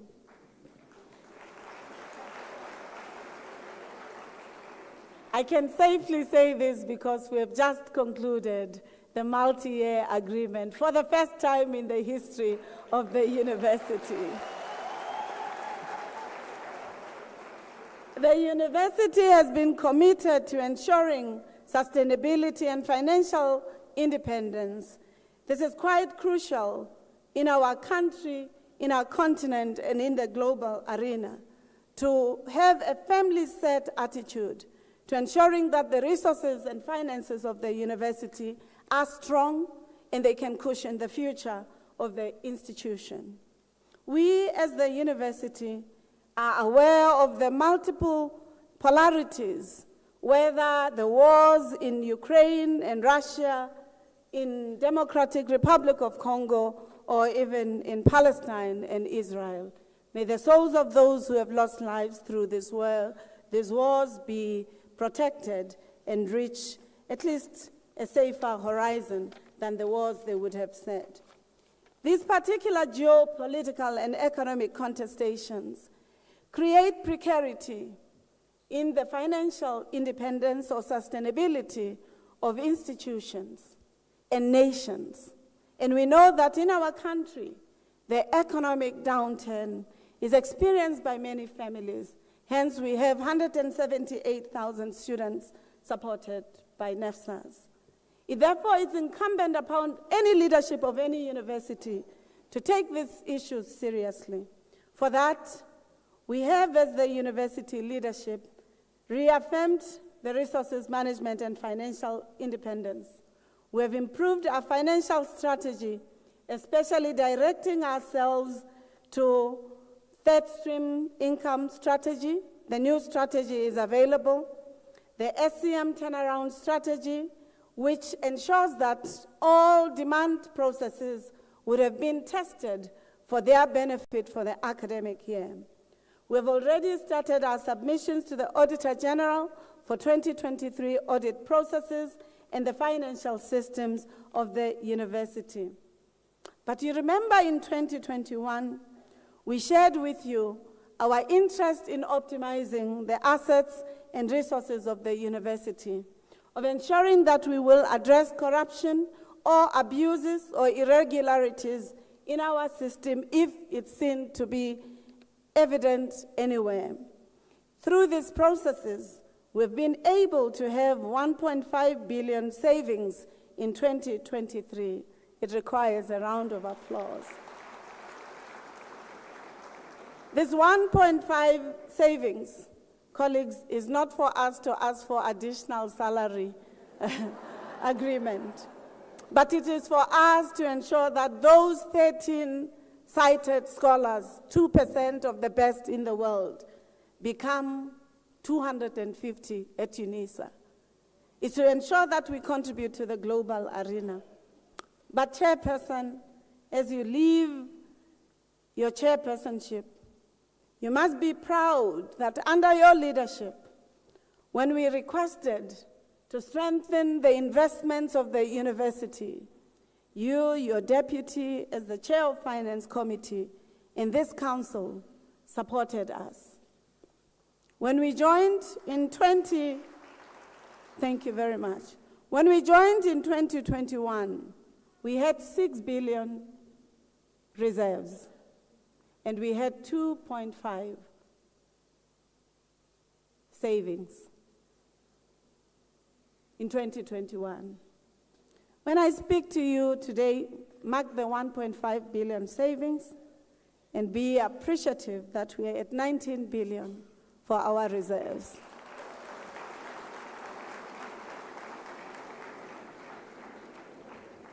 We are transparent. We are transparent with these resources, not for you to ask for them, but to ask us, how are you investing them to strengthen the success of the university? Can I repeat myself? It's not to ask for them, but to cushion. I talked about financial independence. We do so that this university will continue to be the anchor institution for the scientific agenda of our country, and therefore we will consistently work with you so that this university, sustainability, resources management, and financial independence is strengthened. God, even if you were to fire me, I'll say I created 10 billion for UNISA.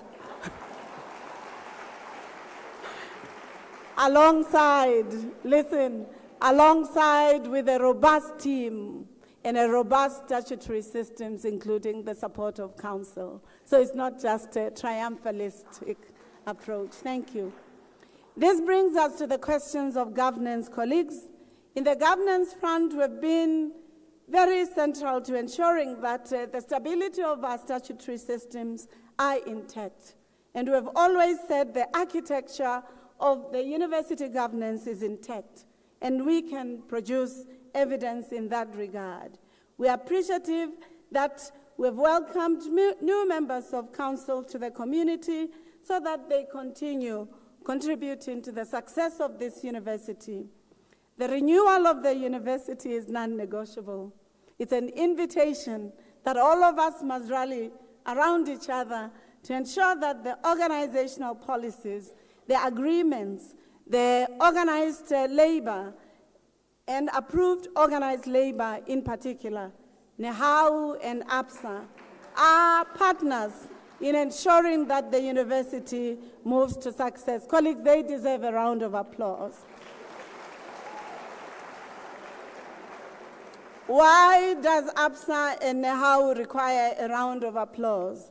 They do so because we have recently agreed that the challenges of the past, the gender-based violence that would have been asserted in some meetings of our colleagues in NEHAU around raping, molesting, and attacking women, we have corrected them. Yesterday, we had a gender-based violence activity that was hosted by NEHAU, where we all pledged that we're going to eradicate any form of violence in the institute, whether structural or by organized entities. I think they deserve a round of applause. I sit here humble because my name, or me, was one of those people that were threatened to be raped. And I'm very humbled when an organization has been reflective around where it has erred and around how it wants to partner to find corrective to those areas. And for us as management too, where we have erred and made mistakes. It's very important for us as the leadership of the university to demonstrate it. And I think we need these partnerships in order to push our university even to better heights.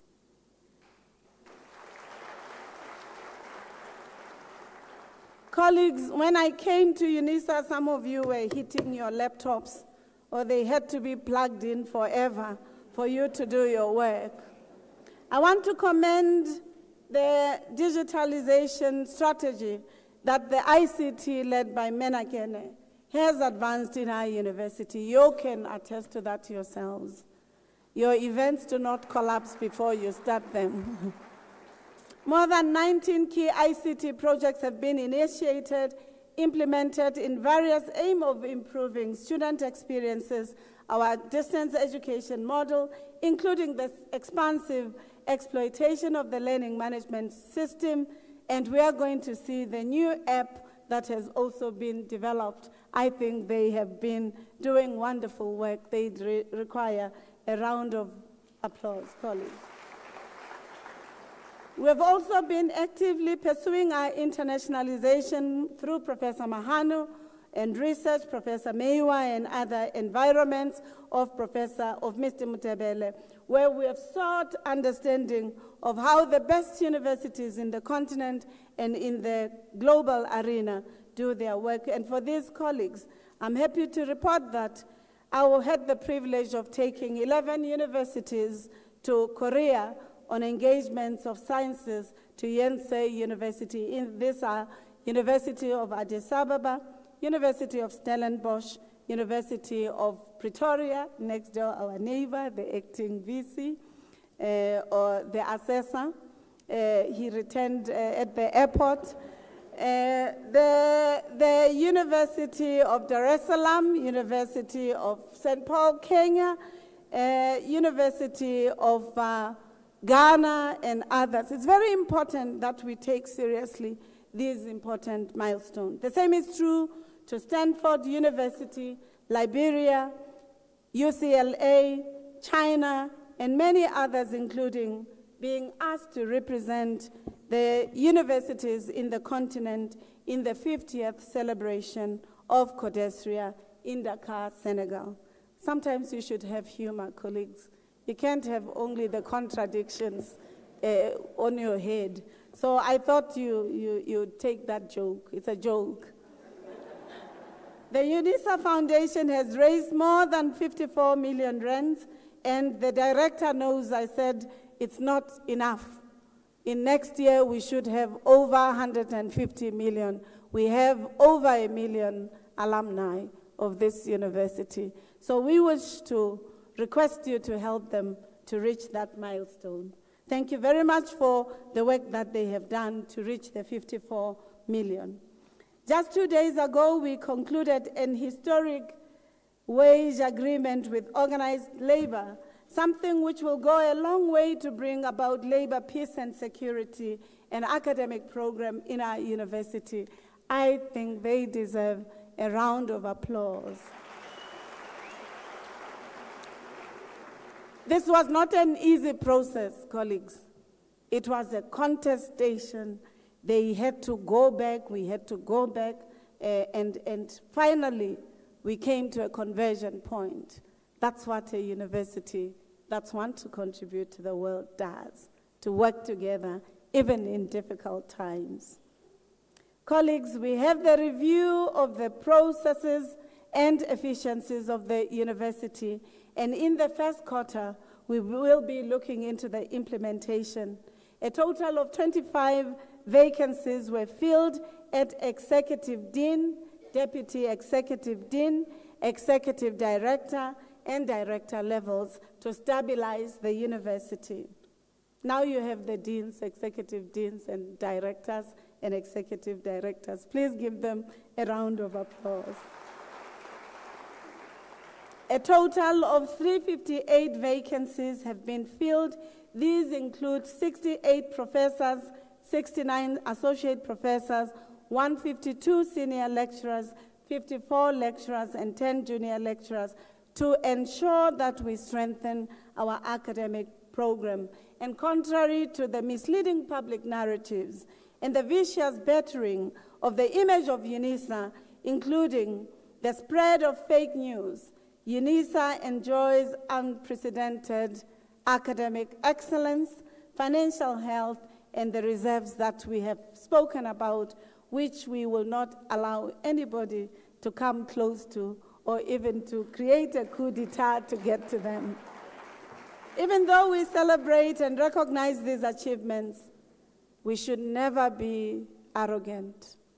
We should never be overproud. We should never fall into the trap of triumphalistic egotism, but we should consistently seek to be humble in order that our university succeed. I'm just left with 2 paragraphs, so if I've taken a bit long, I am tasked to report on all their achievements, the portfolio leaders. That's why I apologize. I wish to also extend my deepest appreciation to Operations and Facilities, which has accomplished 100% of its APP for the 2nd consecutive years. When Mr. Mutebele joined the University of South Africa, we had Department of Higher Education supported projects that were funded since 2012, 2014, and 2016. The department had now wanted to take back its money, but because of the accelerated interventions that he put in place, we have been able to propel all of them and to ensure that the department does not ask for its money back.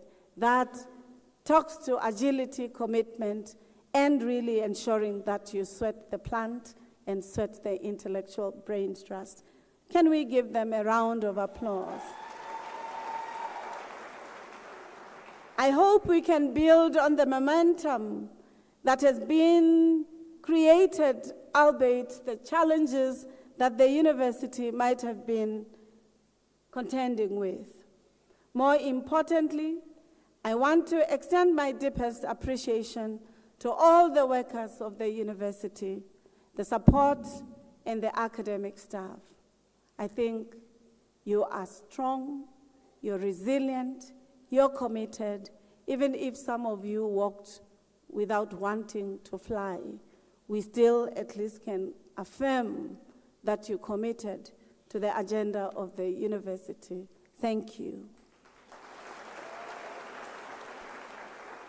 To the many teams that led the 150 years celebrations here in South Africa, in Ethiopia, and elsewhere in the world, I extend our greatest gratitude for your tenacity, creativity, agility, and your sheer spirit of foresight and hope.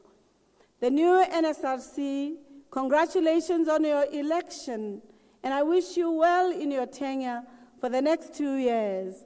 I hope that you'll focus with vigor on the key issues that constitute the student's mandate as student leadership, better to enable the university to do more and better.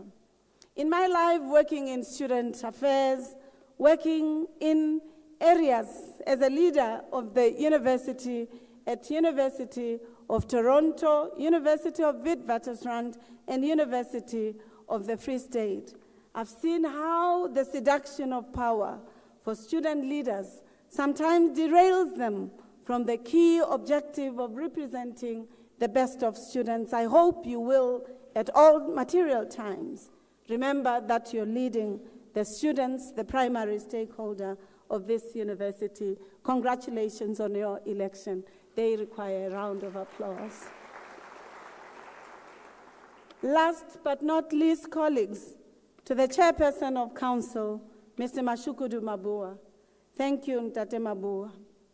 As indicated earlier, Mr. Mabua has successfully completed his tenure as Council Chairperson of UNISA. Your tenure was one of wonder and sheer visionary leadership. In my mind, your ability to lead us through the times of triumph, of turbulence, of turmoil, will be the hallmark of your leadership forever, not because of the financial independence that we've created, but for saving an institution that was in the cusp to be decimated by predators who do not value the imperative of the university, who created machinated narratives about the university that were not true, that were not honest, that nearly hollowed this important institution. Like SARS, which is at the center of the democratic project of the country, UNISA is at the center of the science and knowledge system of the country. It should never be given with our hands to those who do not have the commitment to transforming our society for the better. If there's no message that I would have said, perhaps that is the one message that we should all, when we leave here, reclaim the commitment to strengthening the success of the university and its contribution to society. We don't have an option. It is an invitation and a mandate. Your leadership, therefore, was proof that it is the set of the sails, not the direction of the wind, that determines which way we will go. We pay tribute to you and Council as we bid you a fond farewell.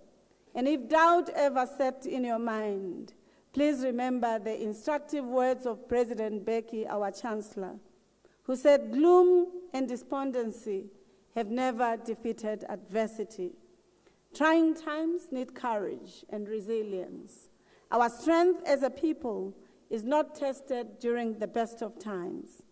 As we said before, we should never become despondent because the weather is bad, nor should we turn triumphalist because the sun shines." Thank you, sir, and all the best in your future endeavors, and thank you to all the council members who have been your support and your ears as you steered the council into supporting the academic project. I think he needs a round of applause.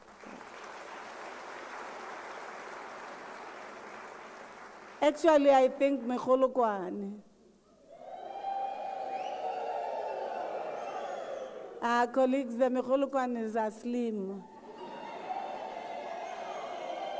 Thank you. Thank you very much. I'm sure you're wondering, slim is always used as a standard for beauty, not for this one. in Western thought, yeah.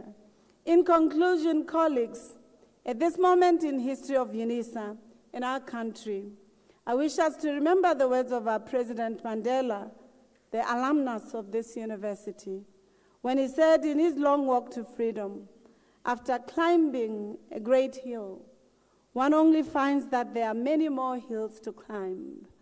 Maybe we'll have many, but the spirit of resilience that you have demonstrated as the staff, the academics, the professionals and administrative staff of the university, as its council, its institutional forum, its Senate, and its Student Representative Council.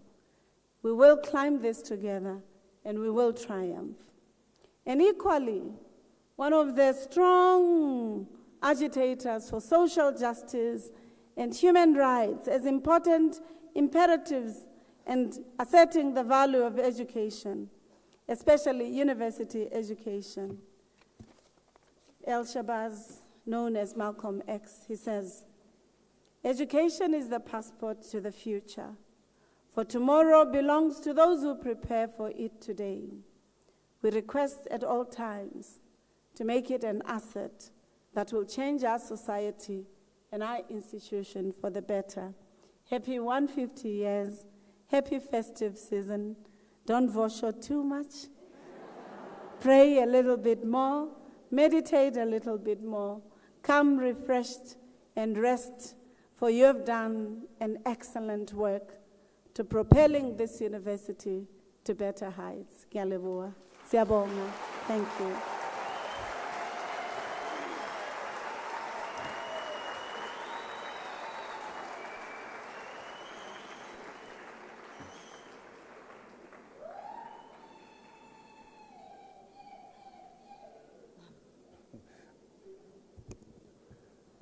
May I request another round of applause for the Vice Chancellor, please.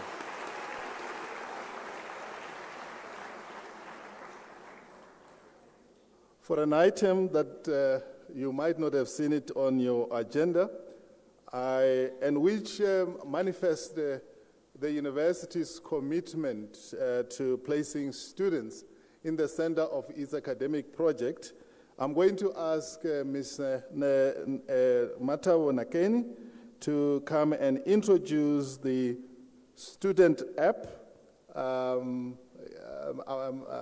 for what's supposed to be. Thank you.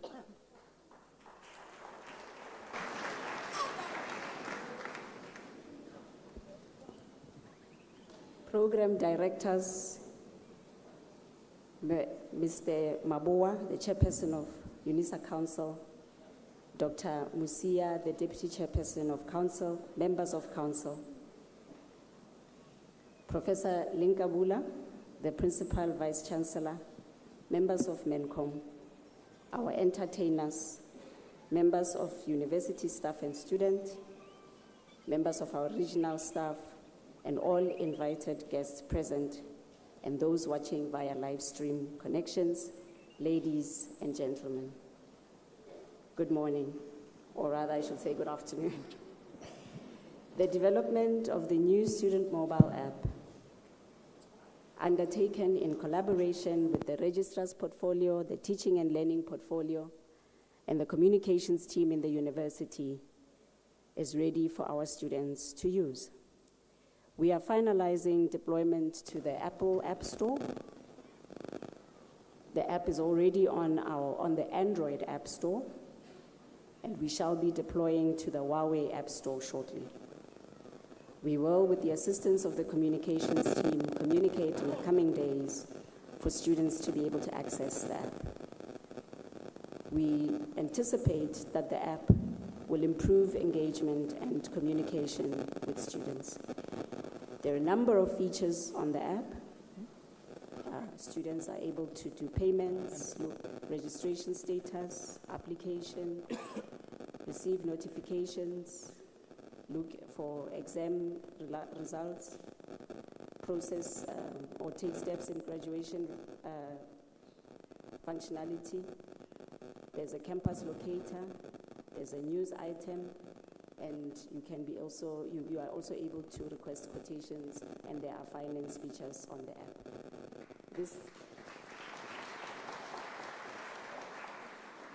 This afternoon, in celebration of our 150 years, we'd like to share with you just a few of the functionalities that are possible on the app. Please proceed, colleagues.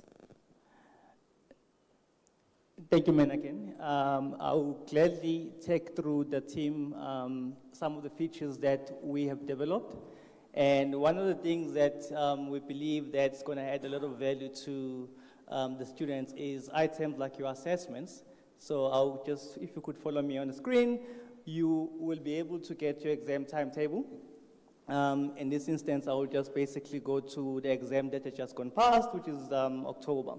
And if I display that, a student should then be able to see the venues and the type of exam that has been admitted for, so that that's all in your fingertips. You don't have to now wait for a post mail to come to you or go to internet cafe to try and find when is your exam coming through and so on and so on. So that's all in your fingertips.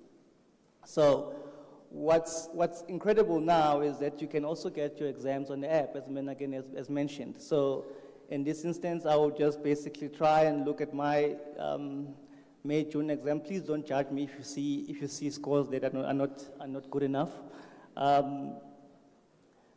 So in this instance, as you can see the results for the past exam period. You can even go and see details of what those exams markup are made up of in terms of exams and assignment and so on. So as a student, you're quite in control of your own details at all times. So I'm just going to try and show you something else, which is, we believe it's also going to add a lot of value for prospective students. You are now able to get a quotation, as mentioned, through the app. In this case, I'll just select year 2024, year 2024. So we're doing this live on my cell phone as we speak. Menaken did mention that the app is already in the Android store, so I'm doing it based on that premise. 90, 1, 2, 3. Do I need that? No. Examination, no. I'll just select PVL as the module I would like to get a quotation on, 1501. And then what this then allows me to do is to get an understanding how much would I need to pay when I need to register next day. It tells you the module itself, how much it costs. It tells you your foreign levy. In this case, I didn't choose South Africa as the country, so I chose the African countries. So obviously there's a levy. It just totals all of that so that you can have an idea how much you need to pay. It even tells you how much you will have to pay at registration as well, all in your fingertips.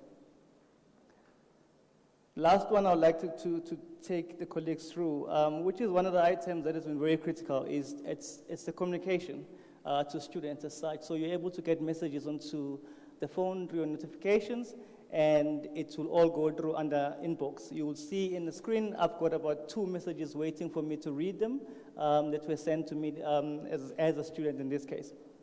So you could basically go into too much detail. You can then decide, you know what, this message, I'm quite okay with it. I can then delete it, or I would like to leave it in my device. So there you go, it's deleted. And you will see it will drop the number of notifications to 1 because I've just deleted the items. I could go on the whole day in giving you input into this. You will also be able to pay for your studies, right? No longer the need to go to the bank or a post office to try and pay for your studies. You can do it on the app. You can do it for yourself as a student or a friend. It will ask you for a couple of details, like a student number, your email address, and your course you'd like to pay for. And then you can continue from here. It will open up what's possible in terms of what needs to be paid. In this case, I would like to pay 10 rands towards my study fees, right? If I pay now, it will basically invoke FNB, which is now where you'll put in your credit card number or your debit card number, and then the process will go through. I'll leave it from here, VP, and then I hope I've covered as much as possible, but I'll take the whole day if you ask me. Thank you very much. Thank you, Mr. Mbata.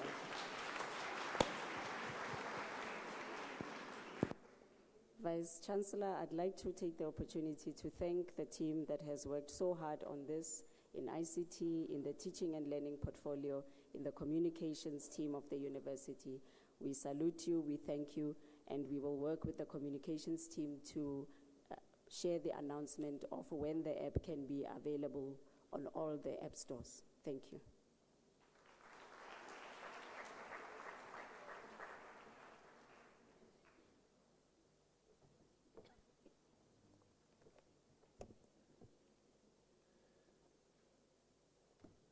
Thank you, Menakeni, for taking us into the future of convenience and engagement with our students.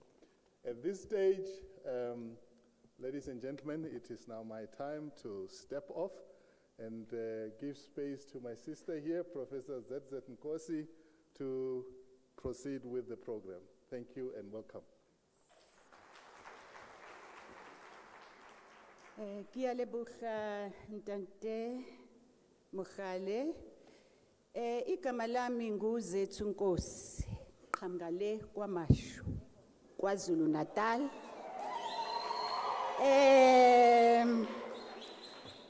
Ngeqe imifula nemifudlana nezintaba ngaze ngafika lana. So thank you very much, the organizing team, for giving me the opportunity to chair this session.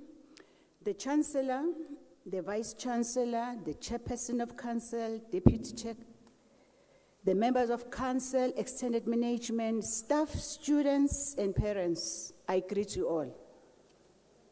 I greet you all. Ladies and gentlemen, the Minister of Higher Education has reminded us that in South Africa we've got 12 languages.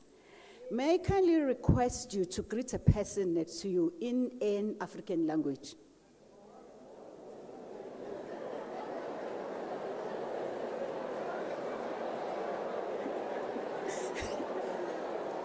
Ngiyabonga, ngiyalebuga, ndolibuwa. Before we start with these beautiful graduates who demonstrated to us that hard work pays, may I allow the UNISA choir to usher us into this jubilation. Over to you, Mr. Molife.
we give them a round of applause?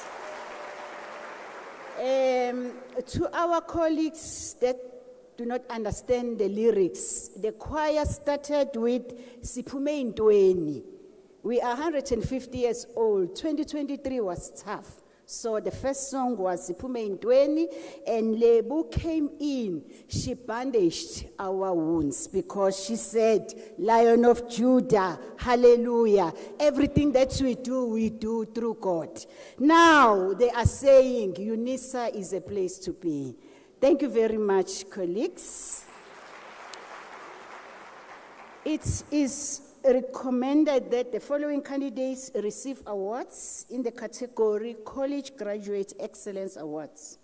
These candidates achieved the best results for a bachelor's degree and a 3-year undergraduate diploma where these are offered.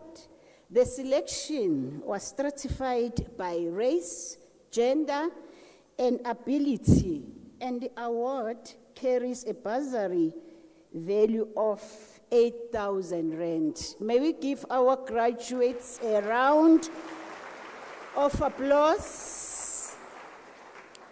May I just remind our recipients that when I call your name, you are going to ascend the stage, and then you are going to shake the hand of Prof. Motsamatikane, then Prof. Lenkabule and Mr. Mabua are going to shake your hand. And then you take a photograph, then you return to your seat.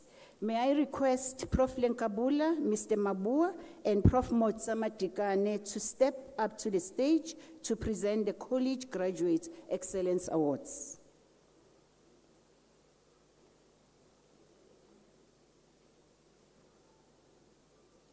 We are starting with undergraduate diplomas from the College of Agriculture and Environmental Sciences. Mr. S.E. Lassen. May we give him a round of applause? Yeah. Thank you.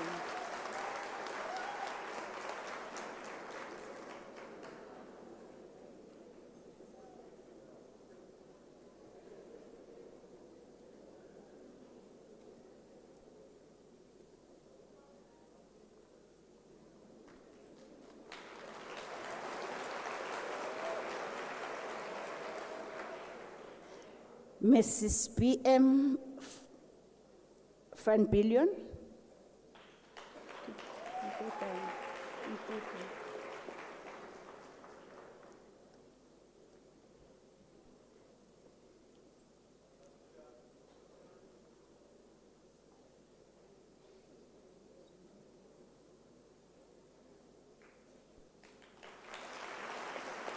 Mrs. A.P. van Rensbeck.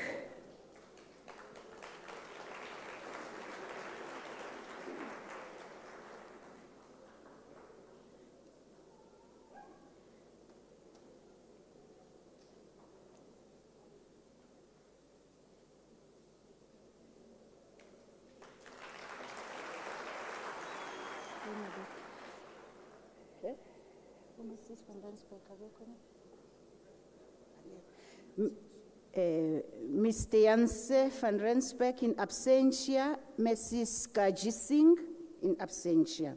Now we're going to the College of Accounting Sciences, Mr. K. Bauer in absentia, College of Economic and Management Sciences, Ms. D. Padayachi.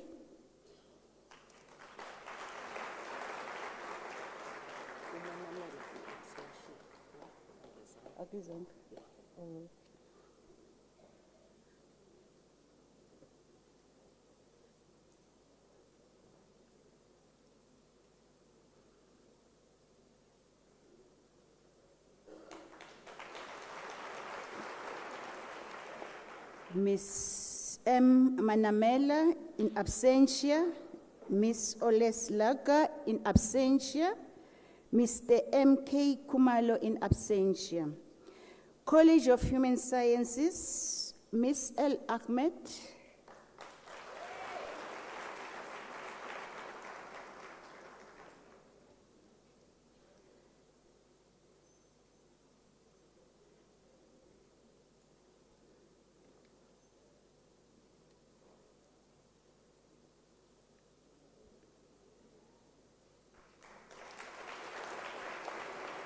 Ms. V. Mashilo.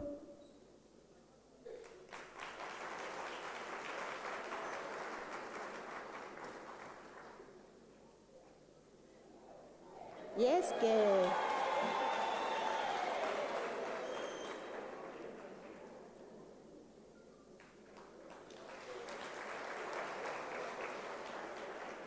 Ms. N. Sikosana.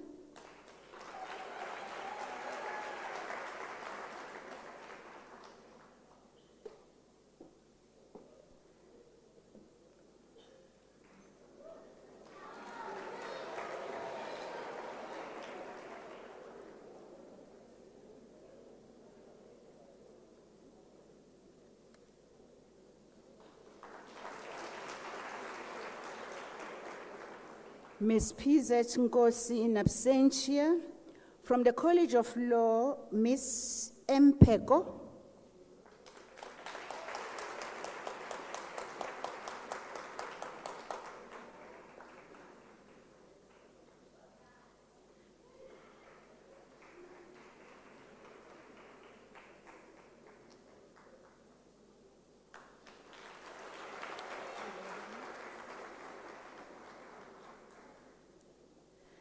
Ms. M. Siroba.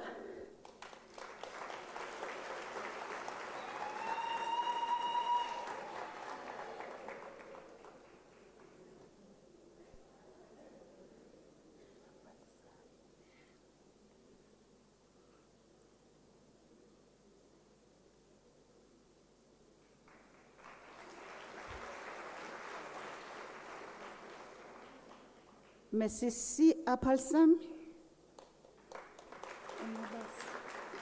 Abstention.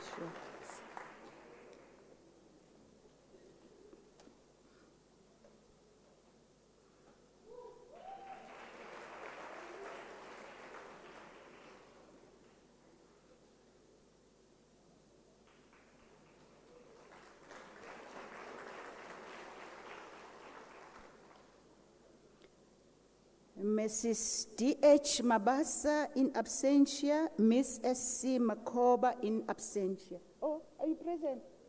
Okay.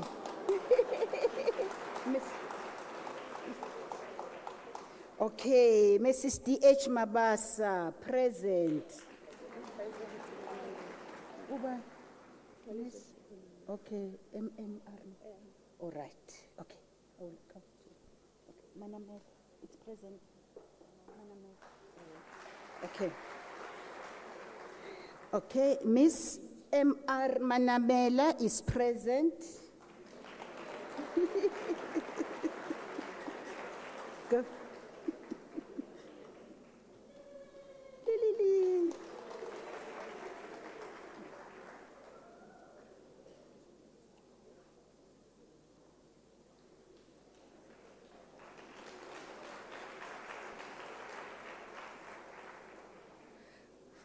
From the College of Science, Engineering and Technology, Mr. B.M. Ru in absentia, Mr. A.J.N. Liebenbeck in absentia, Mr. D. Niemand in absentia, Mr. R. Bodes in absentia. College, we are now moving to undergraduate degrees. College of Agriculture and Environmental Sciences, Ms. Z. Vermeulen.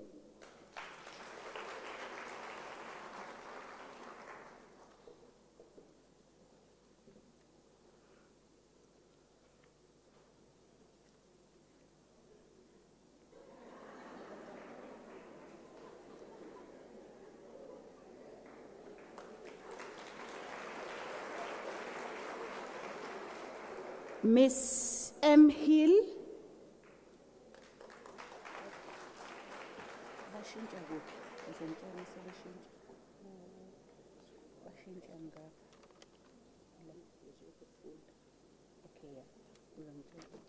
Okay.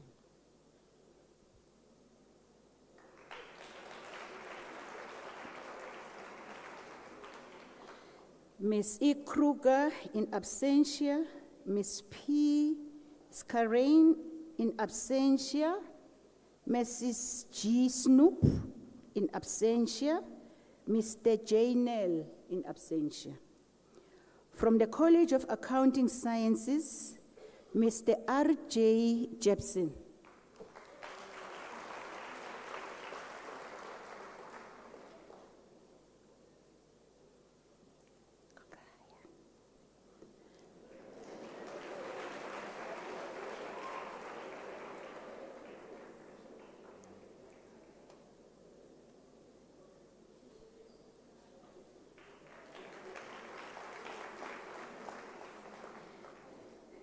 Mr. Z. Ngube in absentia, Ms. L. Liebenberg in absentia, Mrs. J. A. King in absentia. From the College of Education, Mrs. A. J. Brown.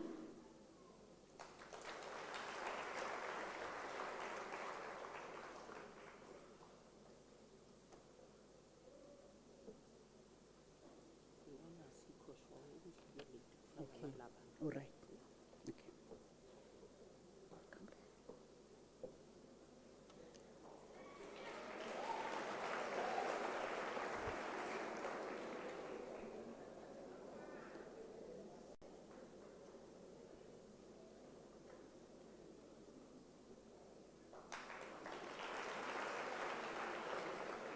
Ms. J. Jubet.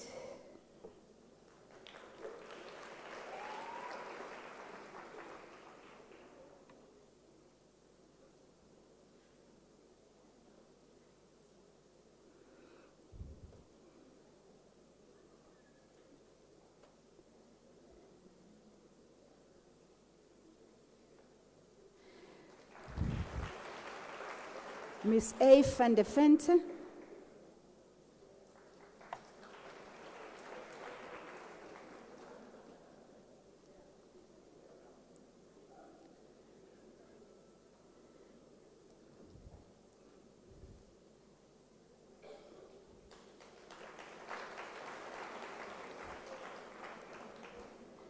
Ms. M. Viljoen.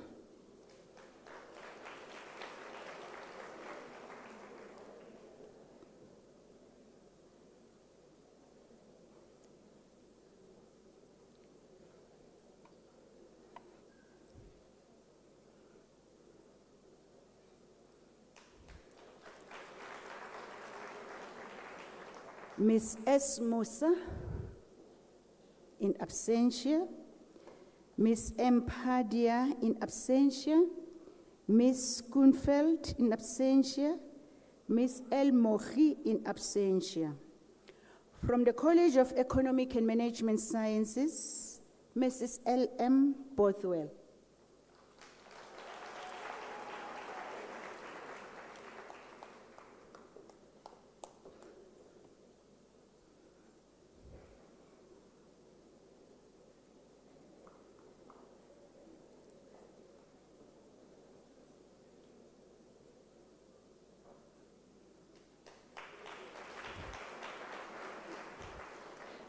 Mr. E.Y. Golfin.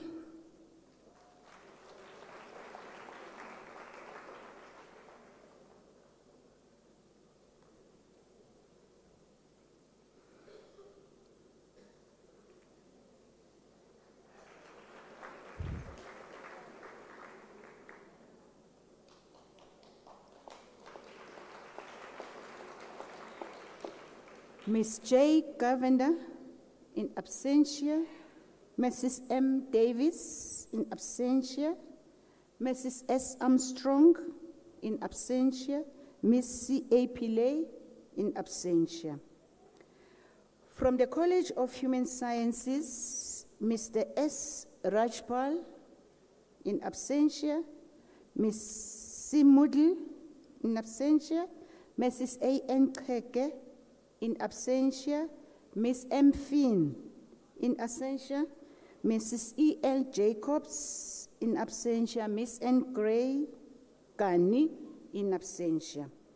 From the College of Law, Mr. J. H. Mevitz.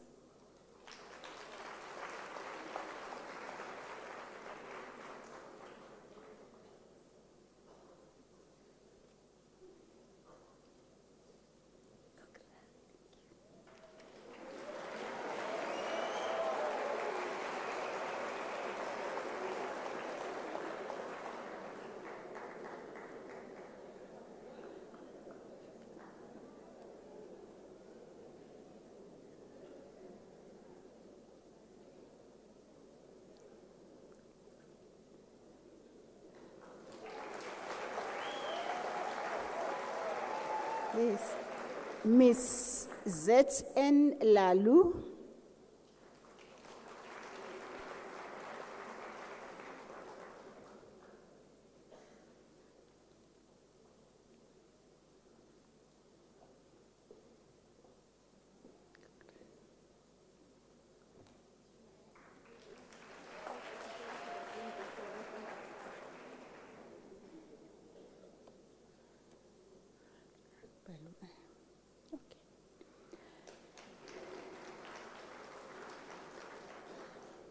Miss Elo.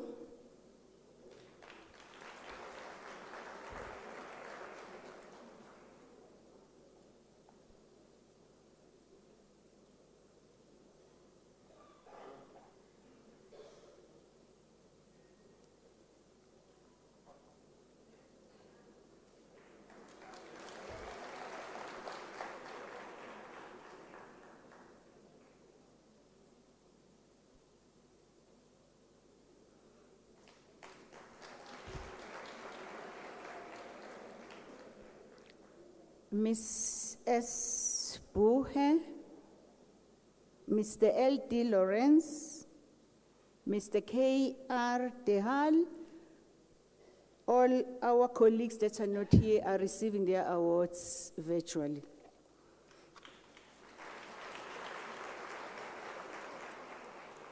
From the College of Science, Engineering and Technology, Mr. L. Node.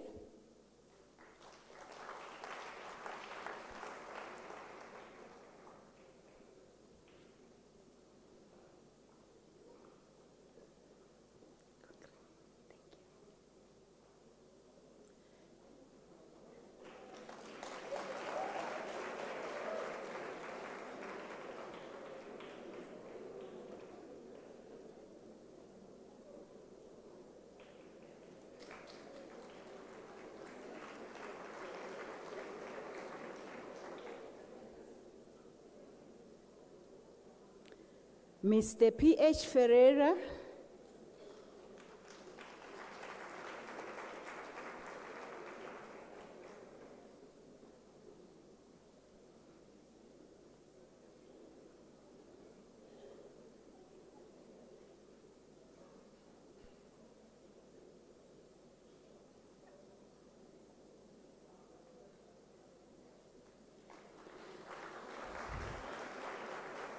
Ms. Tirath and Mr. K.V. Naidu will receive their certificates virtually. May we give them a round of applause, ladies and gentlemen. Thank you very much, Prof. Motsamatikane, for presenting the awards, and you may take your seats. And may I request Prof. Meyiwa to join the team? Prof. Lenkabule and Mr. Mabue, you are still on duty.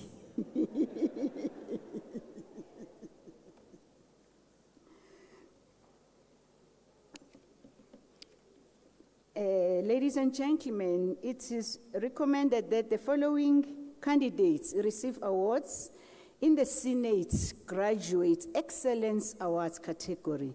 These candidates achieved the top results in the honors and BTech degrees and the postgraduate diplomas in each college. Each award carries a bursary value of 12,000 rand. May we give them a round of applause.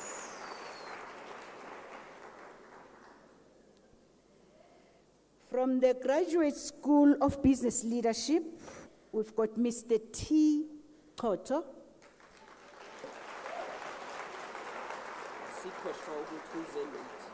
Okay.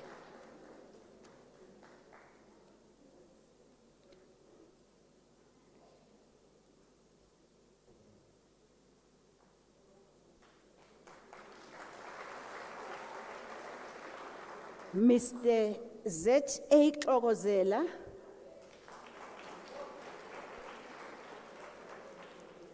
Mr. V.G. Makado.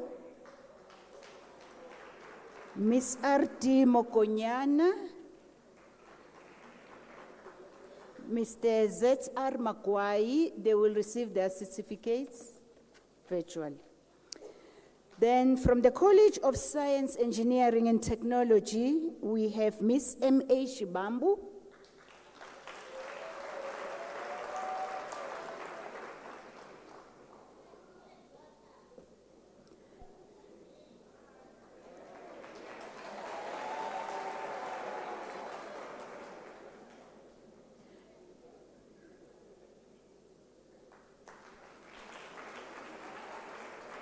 Miss MC Makuba.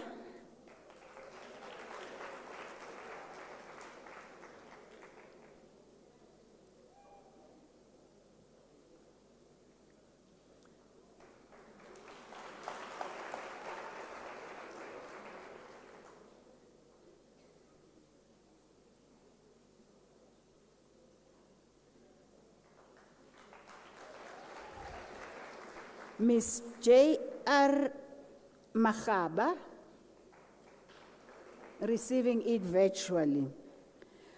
In the College of Science, Engineering, Technology, the honors degree is Mr. Villas.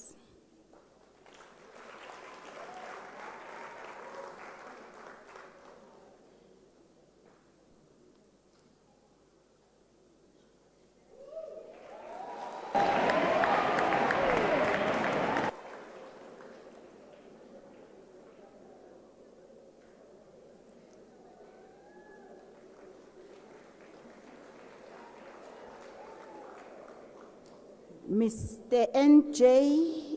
DeAndre, Mr. O.M. Oluwaleye, Mr. A. Gia, all receiving their awards virtually. From the College of Law, postgraduate diploma, Ms. Siti Ngwenyama. Honors degree, Ms. S. Bodes.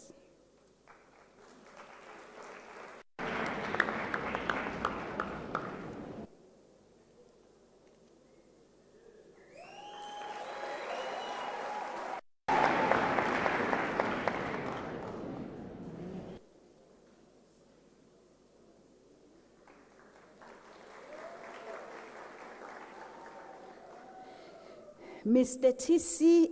Mngadi.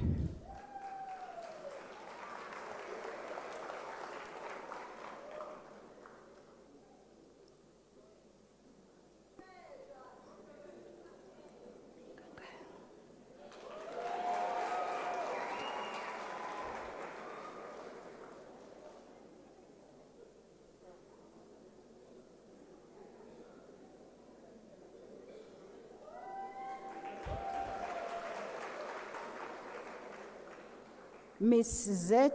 Taklisha, virtually. From the College of Human Sciences and a postgraduate diploma, Mr. J.M. Motibi.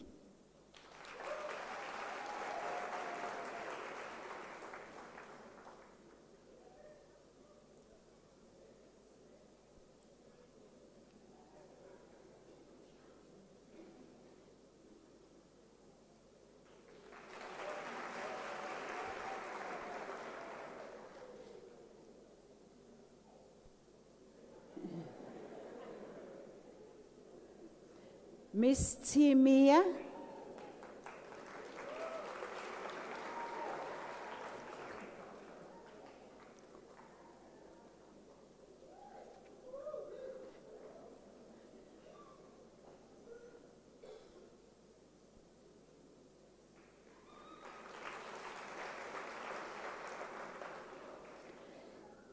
Miss W. Ngobeni, receiving it virtually. Under the honors degree, Mr. M. Swanepoel.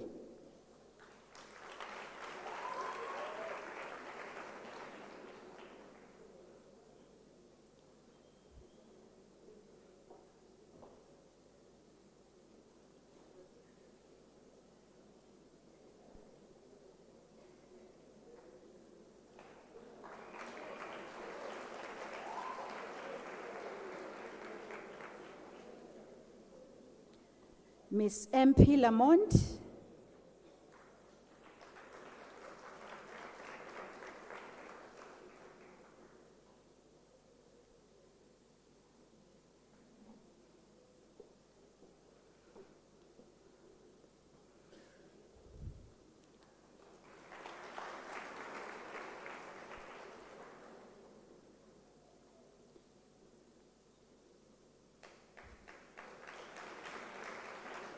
Mrs. E. Kemp, Miss M. Edwards, Miss J. Whitshire, all receiving them virtually.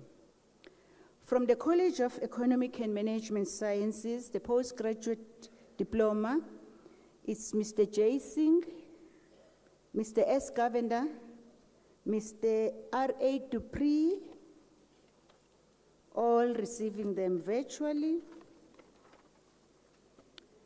Miss E.J. Van Lille,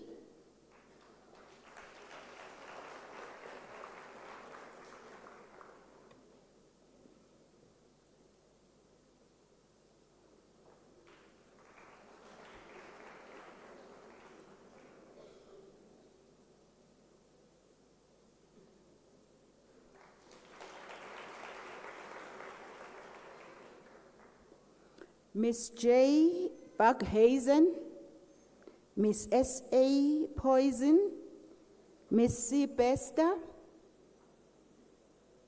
all receiving them virtually.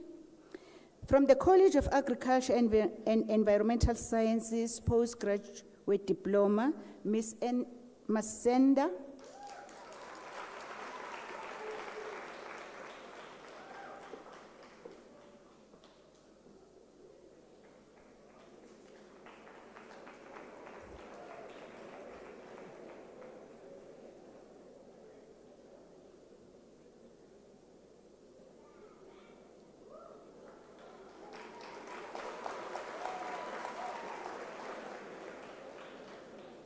Mr. B.F. Smith, Mr. T.A. Munbuli, they are receiving them virtually. The honors degree, Miss C. van Rensburg, Miss R. McGelly, Miss J. Rao, receiving their awards virtually. From the College of Education, postgraduate diploma, we have Mrs. G. Nund Kumar.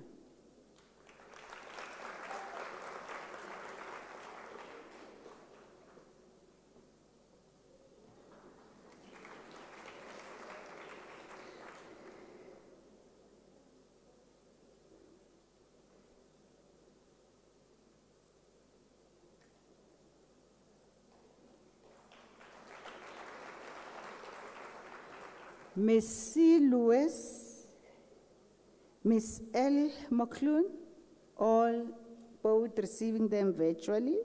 For the honors bachelor's degree, Miss M. Naidu,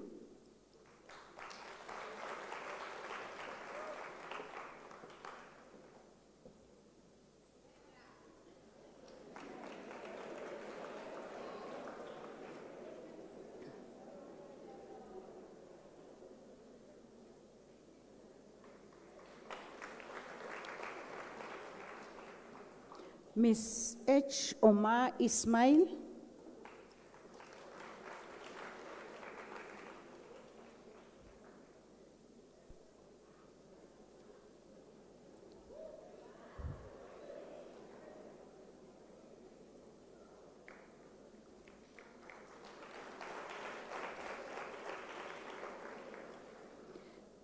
Miss K. Naidu is receiving her award virtually. Ladies and gentlemen, may we give them a round of applause? The next category now is the Council Graduate Excellence Awards.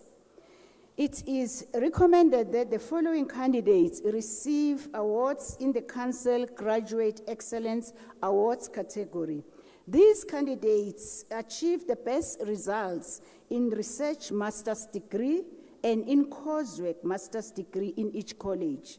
Each award carries a bursary value of 12,000 rand. May we give them a round of applause, colleagues? Let us not be jealous. Yes. In the Graduate School of Business Leadership, under the coursework master's degree, we have Mrs. O. Pillay.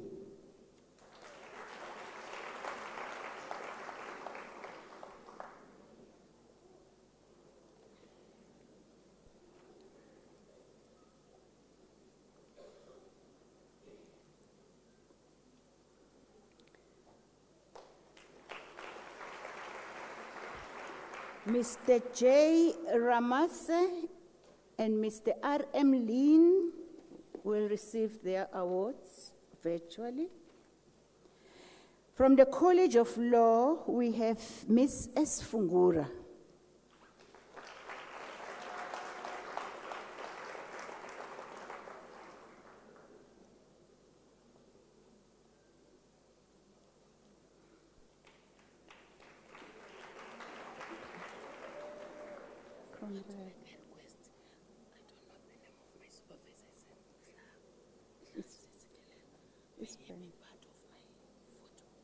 No, we'll do late. It's fine. No, we'll do late because, yeah, just go.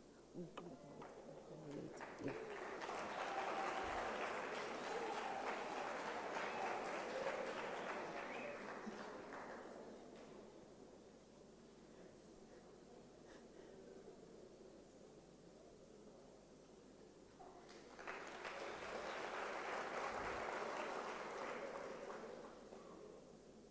Ms. S. Pierre, Ms. Z. Tagisha, Mr. B.P. Saunders. They will receive them virtually.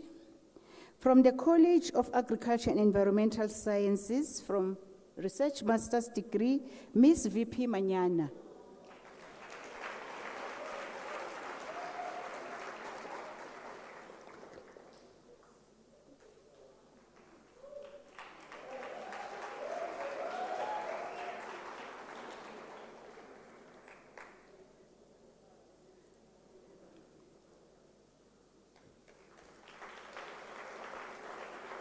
Ms. M.C. Mahoba.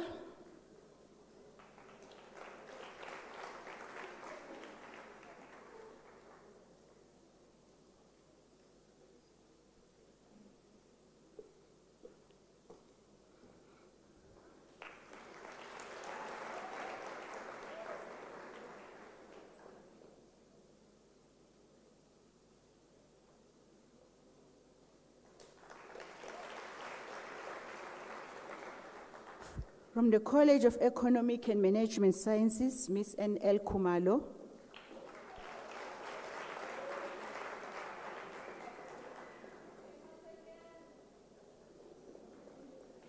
Slowly there.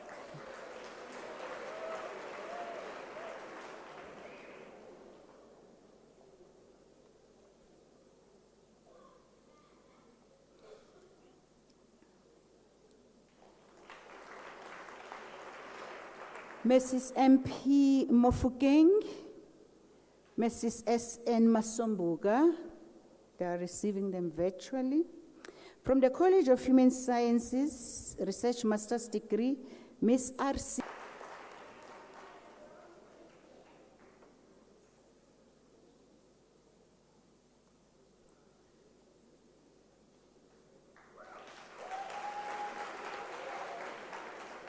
Ms. R.A. Hill,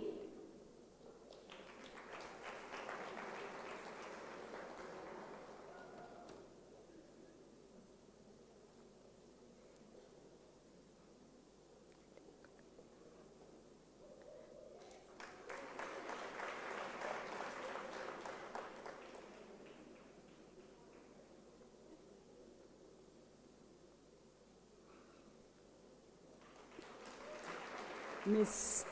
S. Rasebote, virtually. From the College of Education, Ms. H.M. Gagan.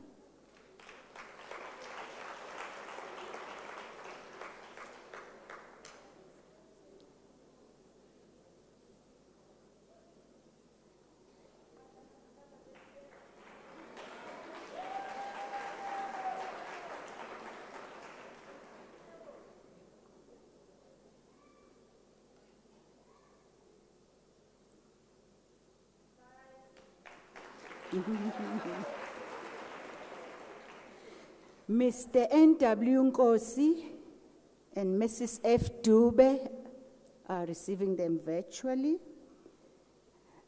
Ms. A. Bowling, virtually. From the College of Science, Engineering and Technology, Mr. M.B. Mahatikele.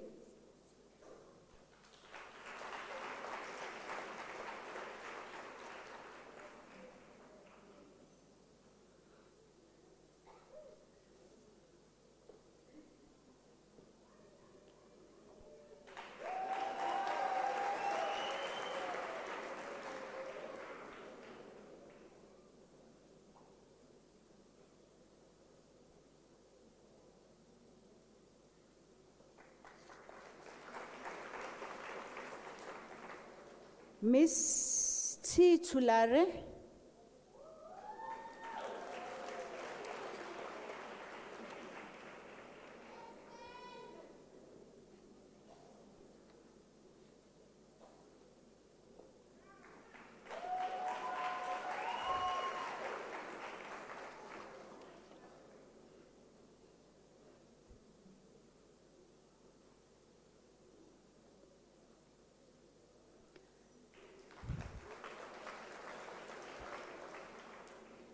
Mr. H.L. Vilagazi.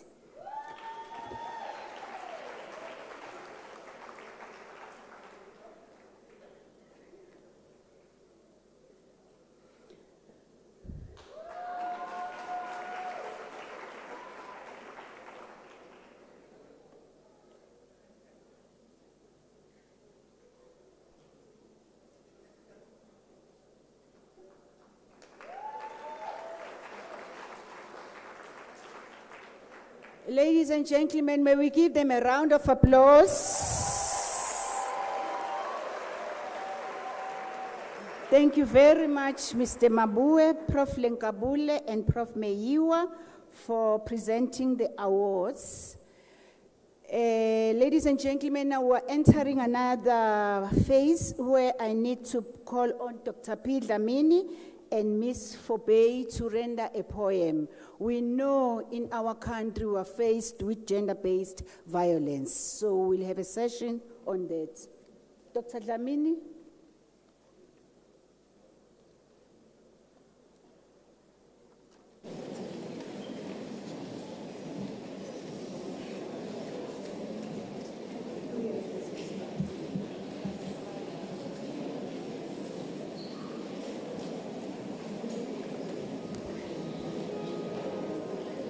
Program Director, our Principal and Vice Chancellor, Professor Lenkabula, our Executive Management, Council members, distinguished guests, organized labor, our student body, the broader UNISA community, students and interns, ladies and gentlemen, all protocol observed.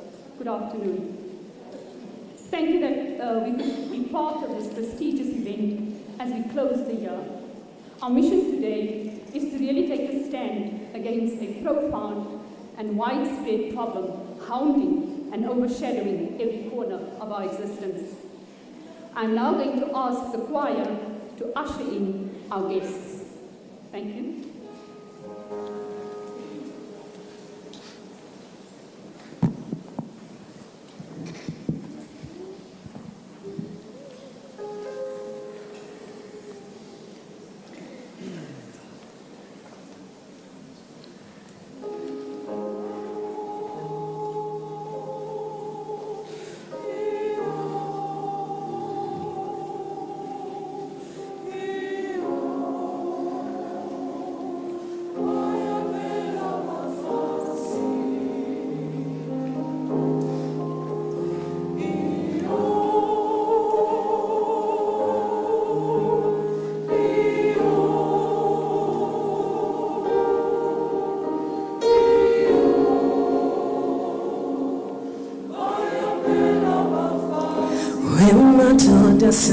Sabelani, when Matilda Sabelani, when Matilda Nandani, how Yelakos, Sitilankosi, when Matilda Sabelani,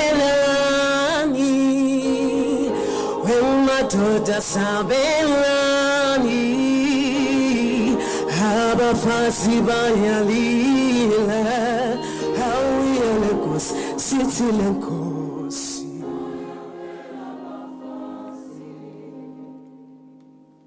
The prevalence of GBV against women and children and femicide is a rude and raw reality. It is brutal, evil, and perpetual.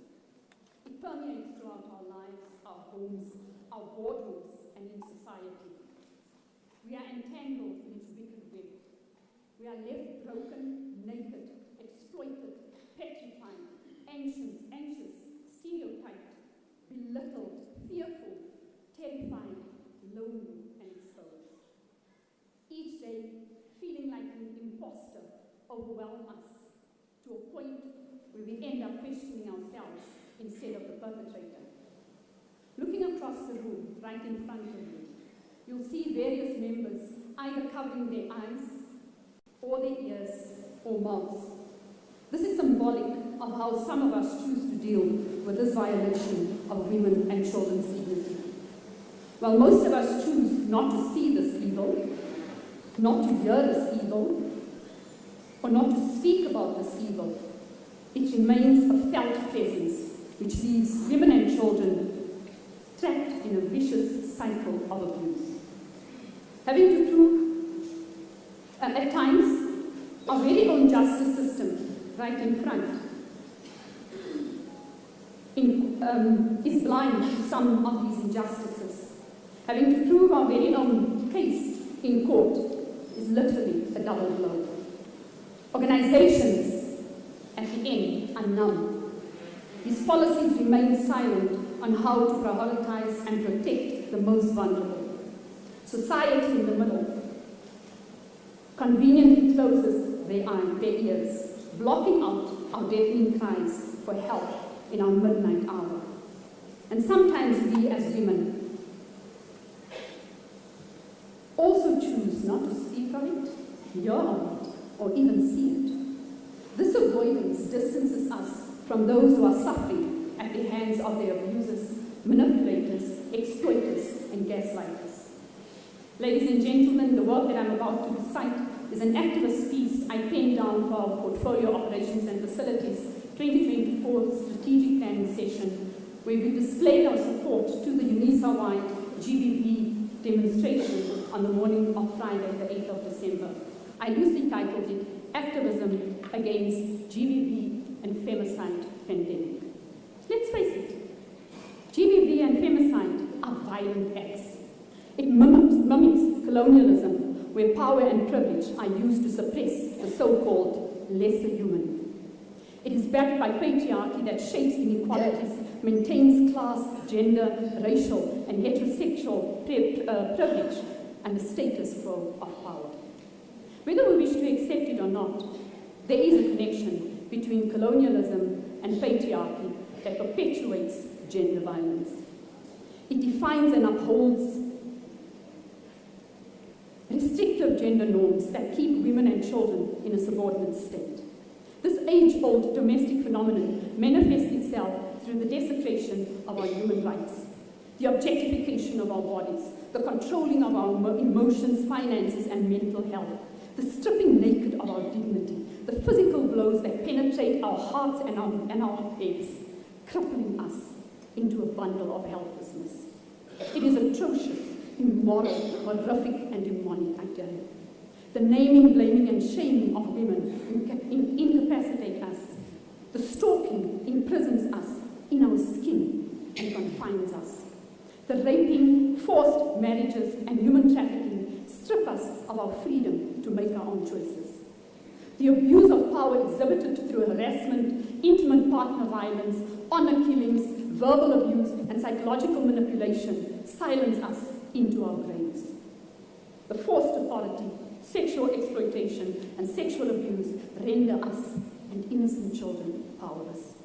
And yet, it remains rampant. The truth is, activism against GBV and femicide is treated like a tick box exercise, and many times only after the fact. The reality, though, is GBV and femicide are an everyday phenomenon and should be treated as such. We should have the courage to disrupt the violation of our bodies, be brave enough to speak up about the abuse of our human rights, have the heart of a lioness to charge those who prey on our vulnerability, be fearful to challenge the financial, be fearless to challenge the financial, psychological, and emotional drain we experience. And so, as we advocate against this pandemic, let's open our eyes and see the indelible traces of blood that is left behind by the erasure of human life. Let's unplug our ears and hear the loud silence that echoes in the room next door. Let's uncover our mouths and be unapologetic in our activism as we shout, speak up, and speak out. Most importantly, let's look inward. Let's look at UNISA. And in unison, let us stand and echo after me as we reclaim safe spaces in our August University. Hashtag enough is enough. Hashtag not at my UNISA. Hashtag not at my UNISA. Hashtag not in my name. Hashtag not in my name. Hashtag not in the name of our VC. Hashtag not in the name of our VC. Hashtag not in the name of our women VPs. Hashtag not in the name of our women VPs. Hashtag not in the name of our women council members. Hashtag not in the name of our women council members.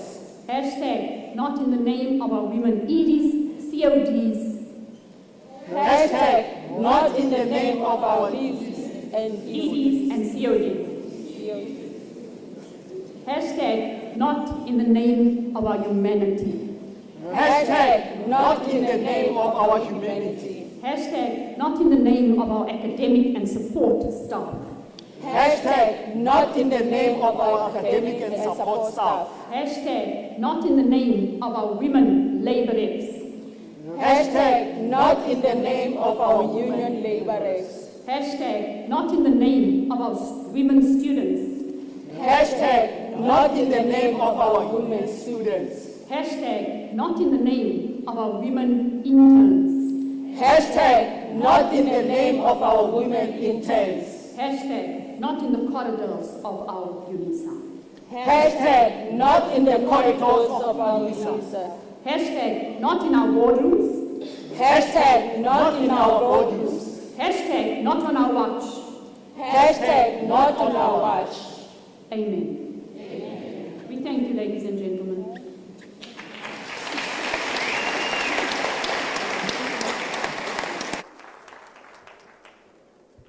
Thank you, Dr. Dlamini, Ms. Tifo Bay, for the awareness and the demonstration. Ladies and gentlemen, let's say Phansi ne-GBV. Yes. May you kindly be patient, ladies and gentlemen. We are about to wrap up our ceremony. I've been asked, Prof. Lenkabule, that you want to say something?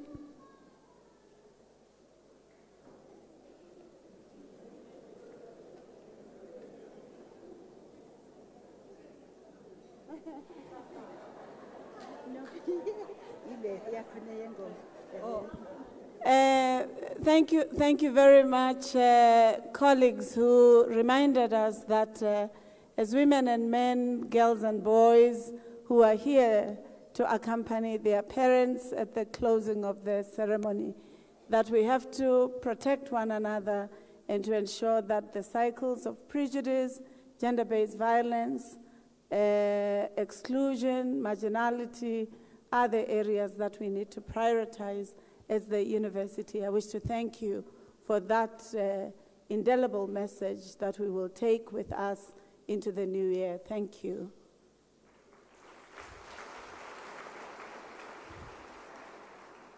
Colleagues, last year when the UNISA choir sang, our chair of council expressed a desire that they could sing one beautiful song that is close to his heart. We listen when colleagues speak, whether as students, as staff, as council, we try to understand what they aspire for. And in this instance, MENCOM has requested me, as part of our send-off to the chair of council, that promise has been acceded to. Thank you.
Wabatu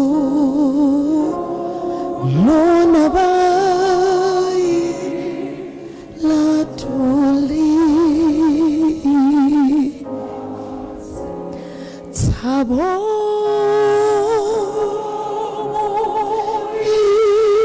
itma nelaba tlanghura pelaya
Institutional Development to deliver the closing remarks and the vote of thanks.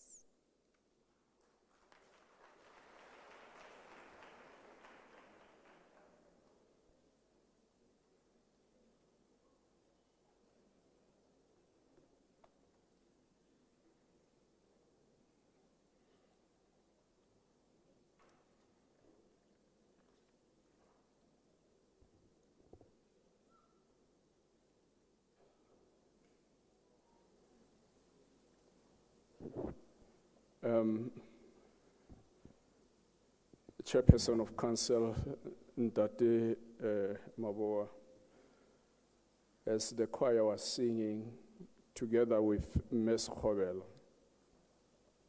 I couldn't hold my tears. My eyes were welling up with tears. Because evidently,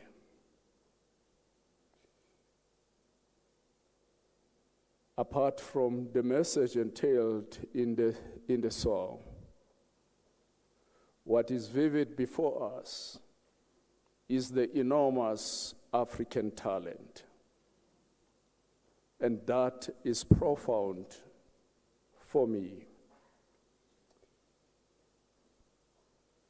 But I want to start with a small prelude to my closing remarks. And it is merely a declaration. I want to declare that I know me Lebo Sekhobela. And I'm not piling stones on my shoulder so that I look big. Indeed, I know me Lebo Sekhobela. Now, the utterances that are often made by some colleagues who often say, Ntate Mahano does not know celebrities, is highly, highly fallacious.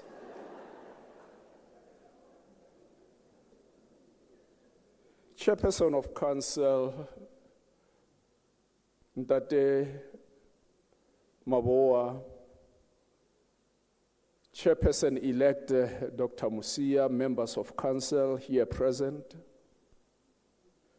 the Vice-Chancellor and Principal of our university, Professor Puleng Linkabula,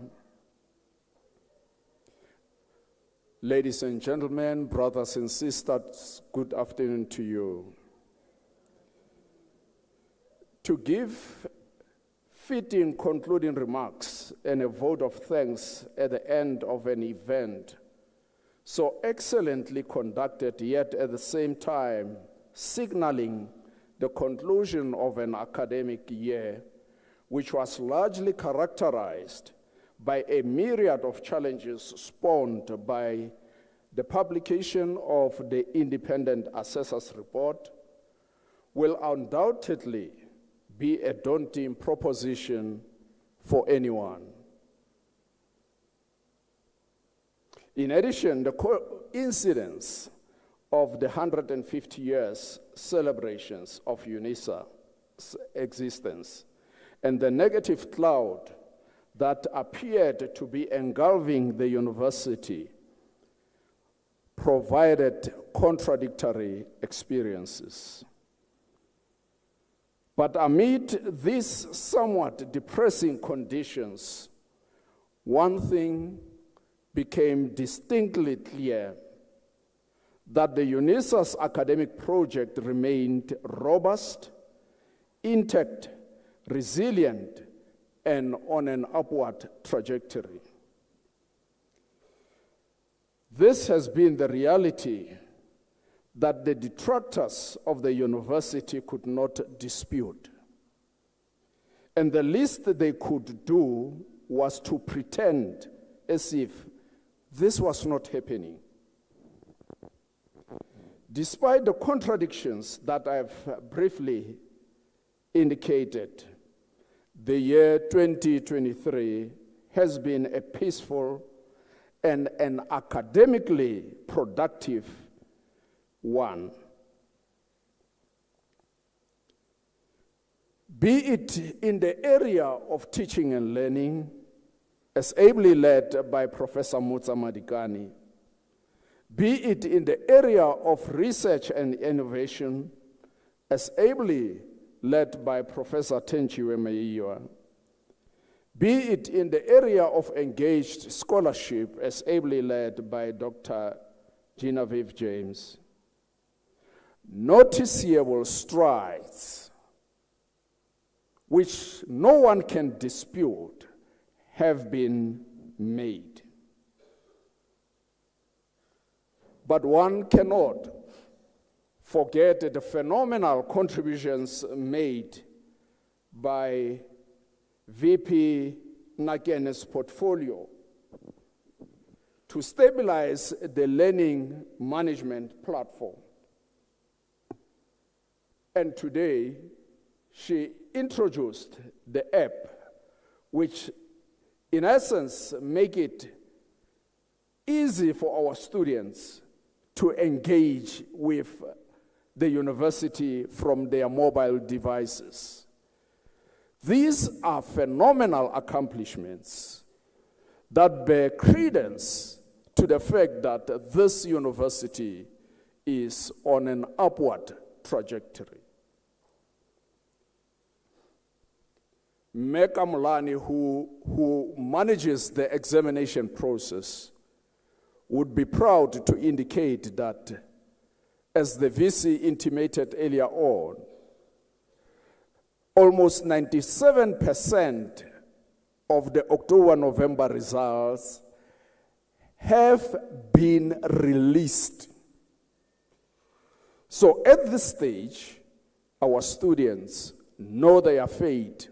97% of them know their fate in the October-November exam. And I'm told, reliably so, that the intention is to conclude the October-November examination by the culmination of this very week on Friday.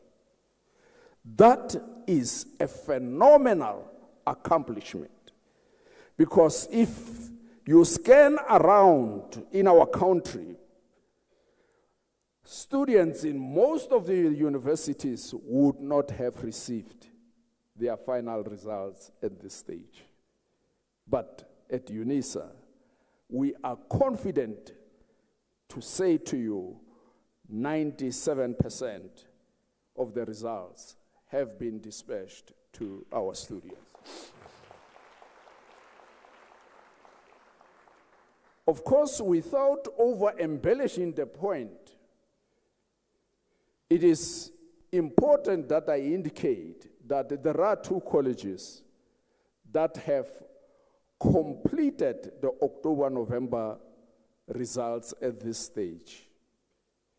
And I remember telling Professor Makwe not so long that she must not get excited, because the College of Education was appearing to be in the forefront. And I said to her, watch the College of Agriculture and Environmental Sciences. And we did not fail in that promise, Professor Makwe. You know, we are number one. You just followed. You just followed, but we are number one.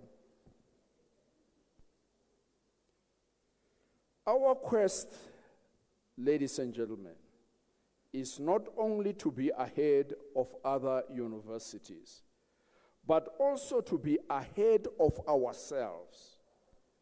We are in the business of outstripping our own records. That's very important, because if we only measure ourselves against our counterparts, if our counterparts are not performing, we'll just be satisfied that we are ahead of them, whilst we are also regressing. But we want to make sure that in our quest to advance ourselves, we are in competition with ourselves. That's very important. But obviously these accomplishments and many which the Vice Chancellor and the Chairperson of Council mentioned cannot be realized without the visionary leadership and oversight provided by the Council of our university.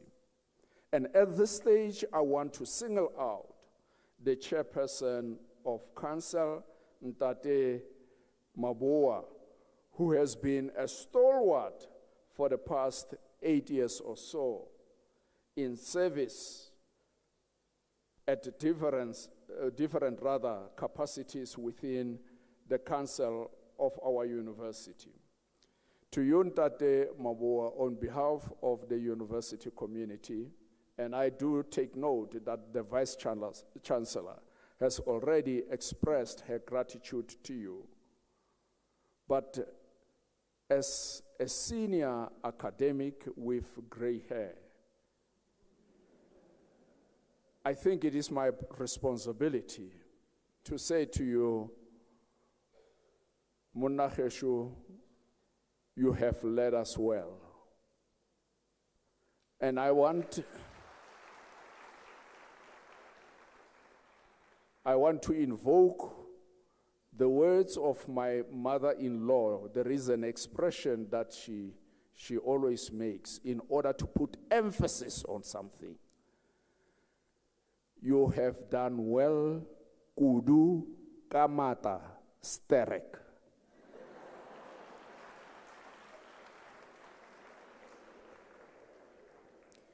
But other members of the University Council are equally appreciated. We are delighted, at the kind of service that you are rendering to our institution. And also, Dr. Daniel Musia, we thank you, and we are looking in anticipation to submit under your leadership as the chairperson-elect of the council.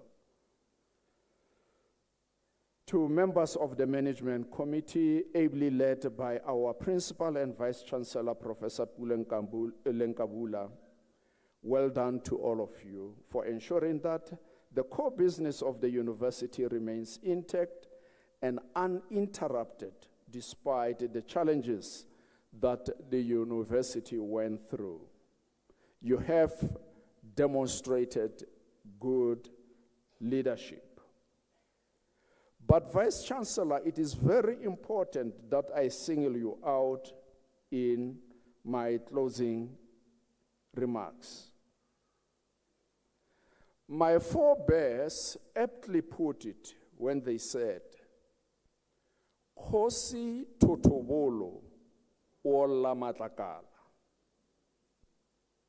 Khosi Totobolo Ola Matlakala. As the person at the apex of this august institution, inevitably, anyone who would want to have his or her voice heard, they would label anything towards you, be it a complaint or otherwise. As the leader, unfortunately, you are just a heap of rubble, because people have the tendency of throwing rubble at the chief or the king.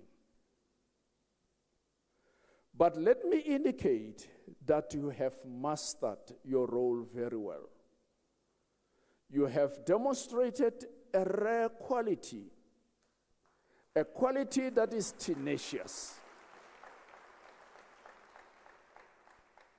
And I want to repeat what I said elsewhere, that this university is truly blessed to have you as the Vice Chancellor.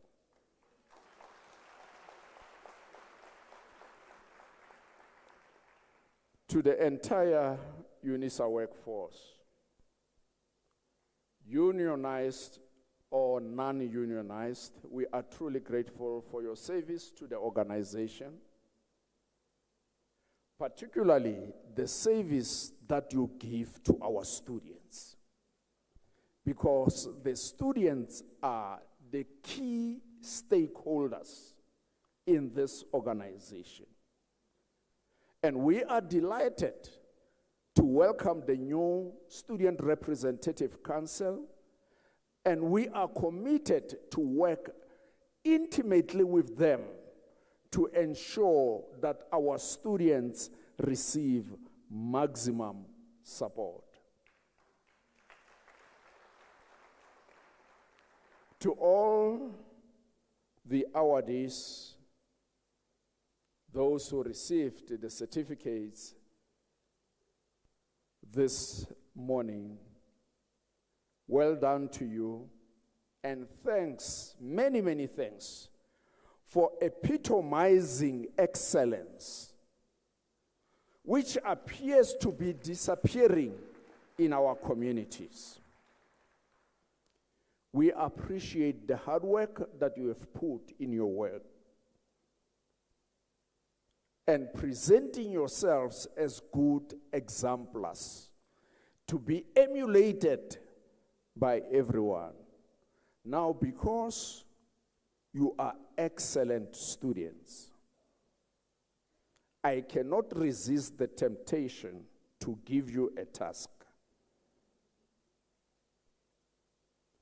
There are 2 books that I want you to make an effort to get hold of and to read. The first one is entitled The Enemy Called Average by John Mason. In his book, he's saying people are trapped in the notion of average. And he actually challenges the readers of his book to break through the notion of challenge and aspire for excellence, as you have done. The second book that I want to implore you to read is called The End of Average by Todd Rose. He is saying, whilst the world puts emphasis on average, when you study statistics, they will emphasize the notion of average. But this, unfortunate enough, entraps people. Despite their individual abilities, their quest is simply to attain average. He says, how can you be successful within the context of the world that advocates average? Now, the assessment based on these 2 books will be written next year, this time, in a ceremony akin to this one. Me Lebose Kobela. Undoubtedly, you are one of the legendary award-winning artists of our country. We are truly appreciative for you having responded positively to the invite. Your music is always inspiring. Now, I must confess that Mematari and her team, they actually did not inform me when they invited you. And as I said, they thought, you know, Mahanu is old, he does not know celebrities, etc. But not realizing that by doing so, they have forfeited a good discount that you could have given them if they had reached you through me.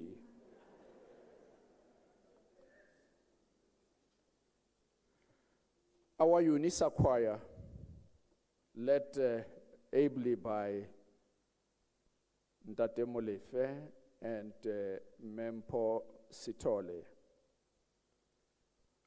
you are doing great and sterling work. And thanks for your commitment to ensuring that UNISA's events are serenaded by your melodious voices. We are truly indebted to your services, and you truly deserve a round of applause.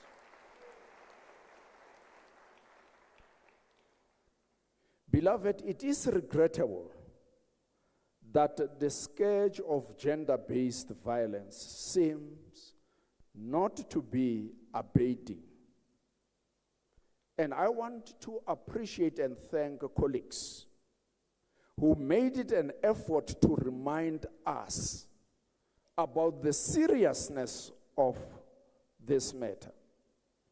Each day, the news in our country is laden with reports of atrocious and callous acts of violence orchestrated largely against women and children. At UNISA, we must double our efforts to ensure that we contribute meaningfully towards programs that are intended to end GBV and femicide. And I intimated at some stage to the acting ED of Human Resources, Dr. Phumzile Dlamini, that we must actually employ a multi-pronged strategy. These activities, akin to the one you saw, must be interspersed throughout the year and not confined only to the end of the year, so that the broader university community remains conscious about the seriousness of this matter throughout the year. The other aspect that I want to suggest is, let us have a family-focused approach to the end of GBV and femicide, because it is in the context of families where a lot of maladies unfold. The two program directors, Professor Matuku Muhali and Professor Zetu Nkosi, thank you very much for steering this program in a seamless manner, yet the event was fully exciting and quite informative. Your efforts are truly appreciated. There are colleagues who are our unsung heroes, and these are colleagues who oftentimes work behind the scenes to make sure that an event of this magnitude is well coordinated and unfolds seamlessly. And I want to particularize colleagues from DIA, all components of the Department of Institutional Advancement led by Memashari, colleagues from operations and estates, and these would be colleagues who ensure that our campuses are clean, our facilities are well kept, and also inclusive in this portfolio would be colleagues who ensure that the environments we participate in are safe. Colleagues from the Security Division. We want to appreciate and thank you for the good work that you are doing. Your names may not often find their way in the programs that you develop, but please know that you are fully appreciated.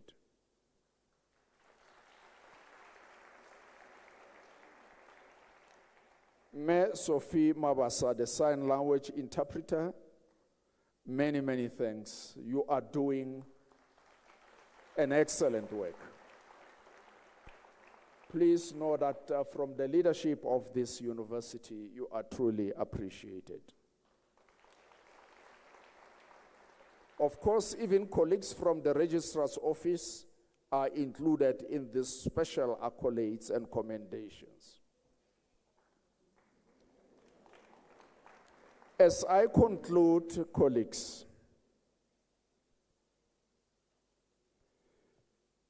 let us go and rest. But the instruction that I was given is very clear. Only colleges which have completed their marks fully can go on leave. The rest, after this event, they have to go back to their offices and continue working. But lastly, I want to appreciate colleagues, particularly in the organized labor, the leaders of the unions and the formations of labor in our organization. As the Vice Chancellor indicated, we have settled for a 3-year salary increase agreement. And that should put this organization at ease. When we commence in 2024, there will not be any discussion about salary increases. And I have requested, I nearly said the Judases of the organization,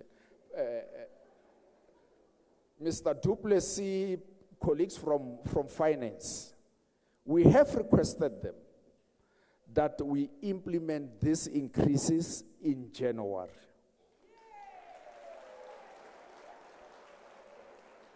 As to how they will achieve that, we don't know, but the increases must be implemented in January. My final appeal to you, colleagues, and I'm stepping off, is that let us love our university. Let us love it, defend it, and protect it. Because from it, we derive our livelihoods, and it is a national asset. Thank you very much, Program Chair.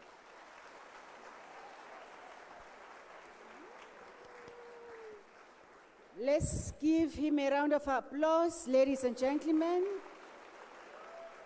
Yes. Miss Lebu, you may come in. The audience have been so good. Let's give them another.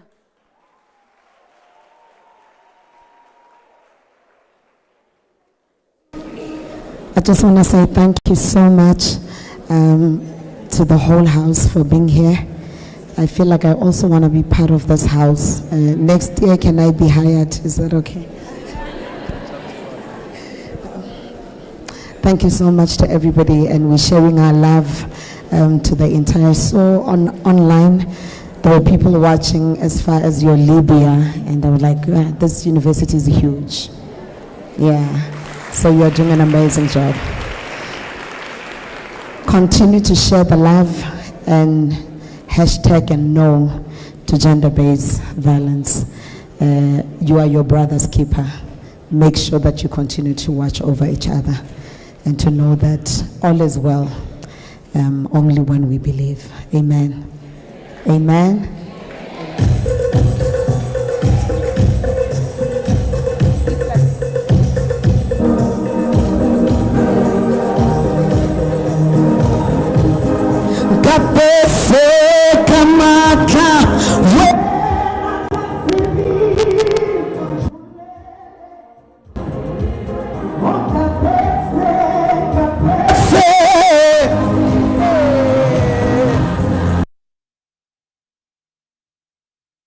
And now you can stand on your feet. Let's go.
When you leave here, you must know that you are more than a conquerors.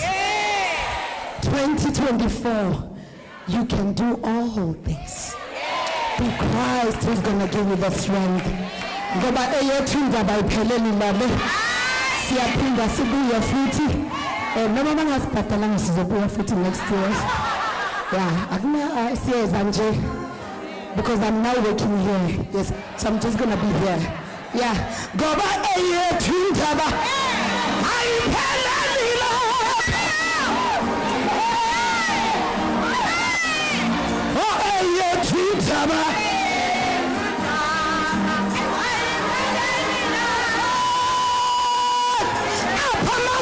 Apamazulu, kikiza.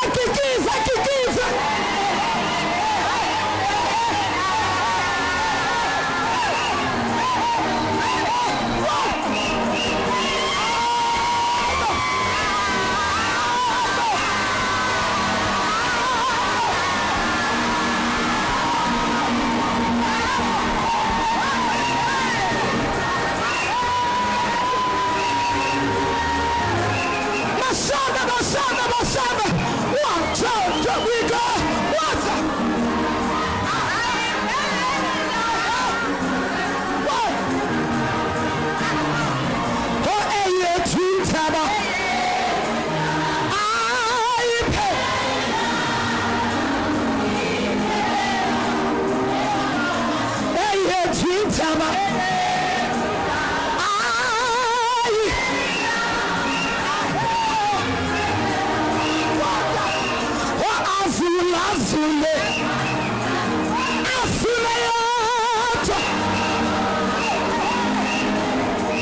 I want to hear the hands.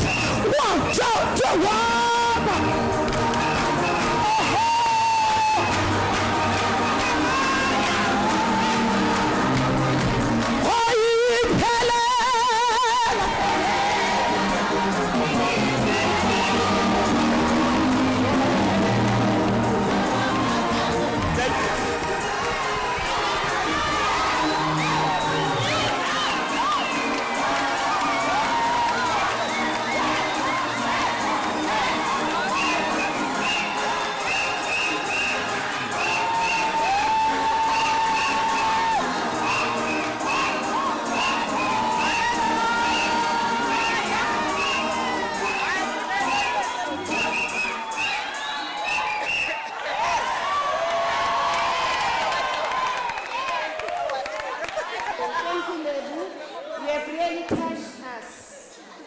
Spiritually, emotionally, and physically. We thank you so much. May I request the award recipients to remain in the hall for a group photo on the stage. Ladies and gentlemen, we've reached the end of our ceremony. I wish you all the best. Let's receive 2024 in a positive way. Now we are going to allow the procession to leave the hall, and then we will follow them afterwards. Thank you very much. The meeting is adjourned.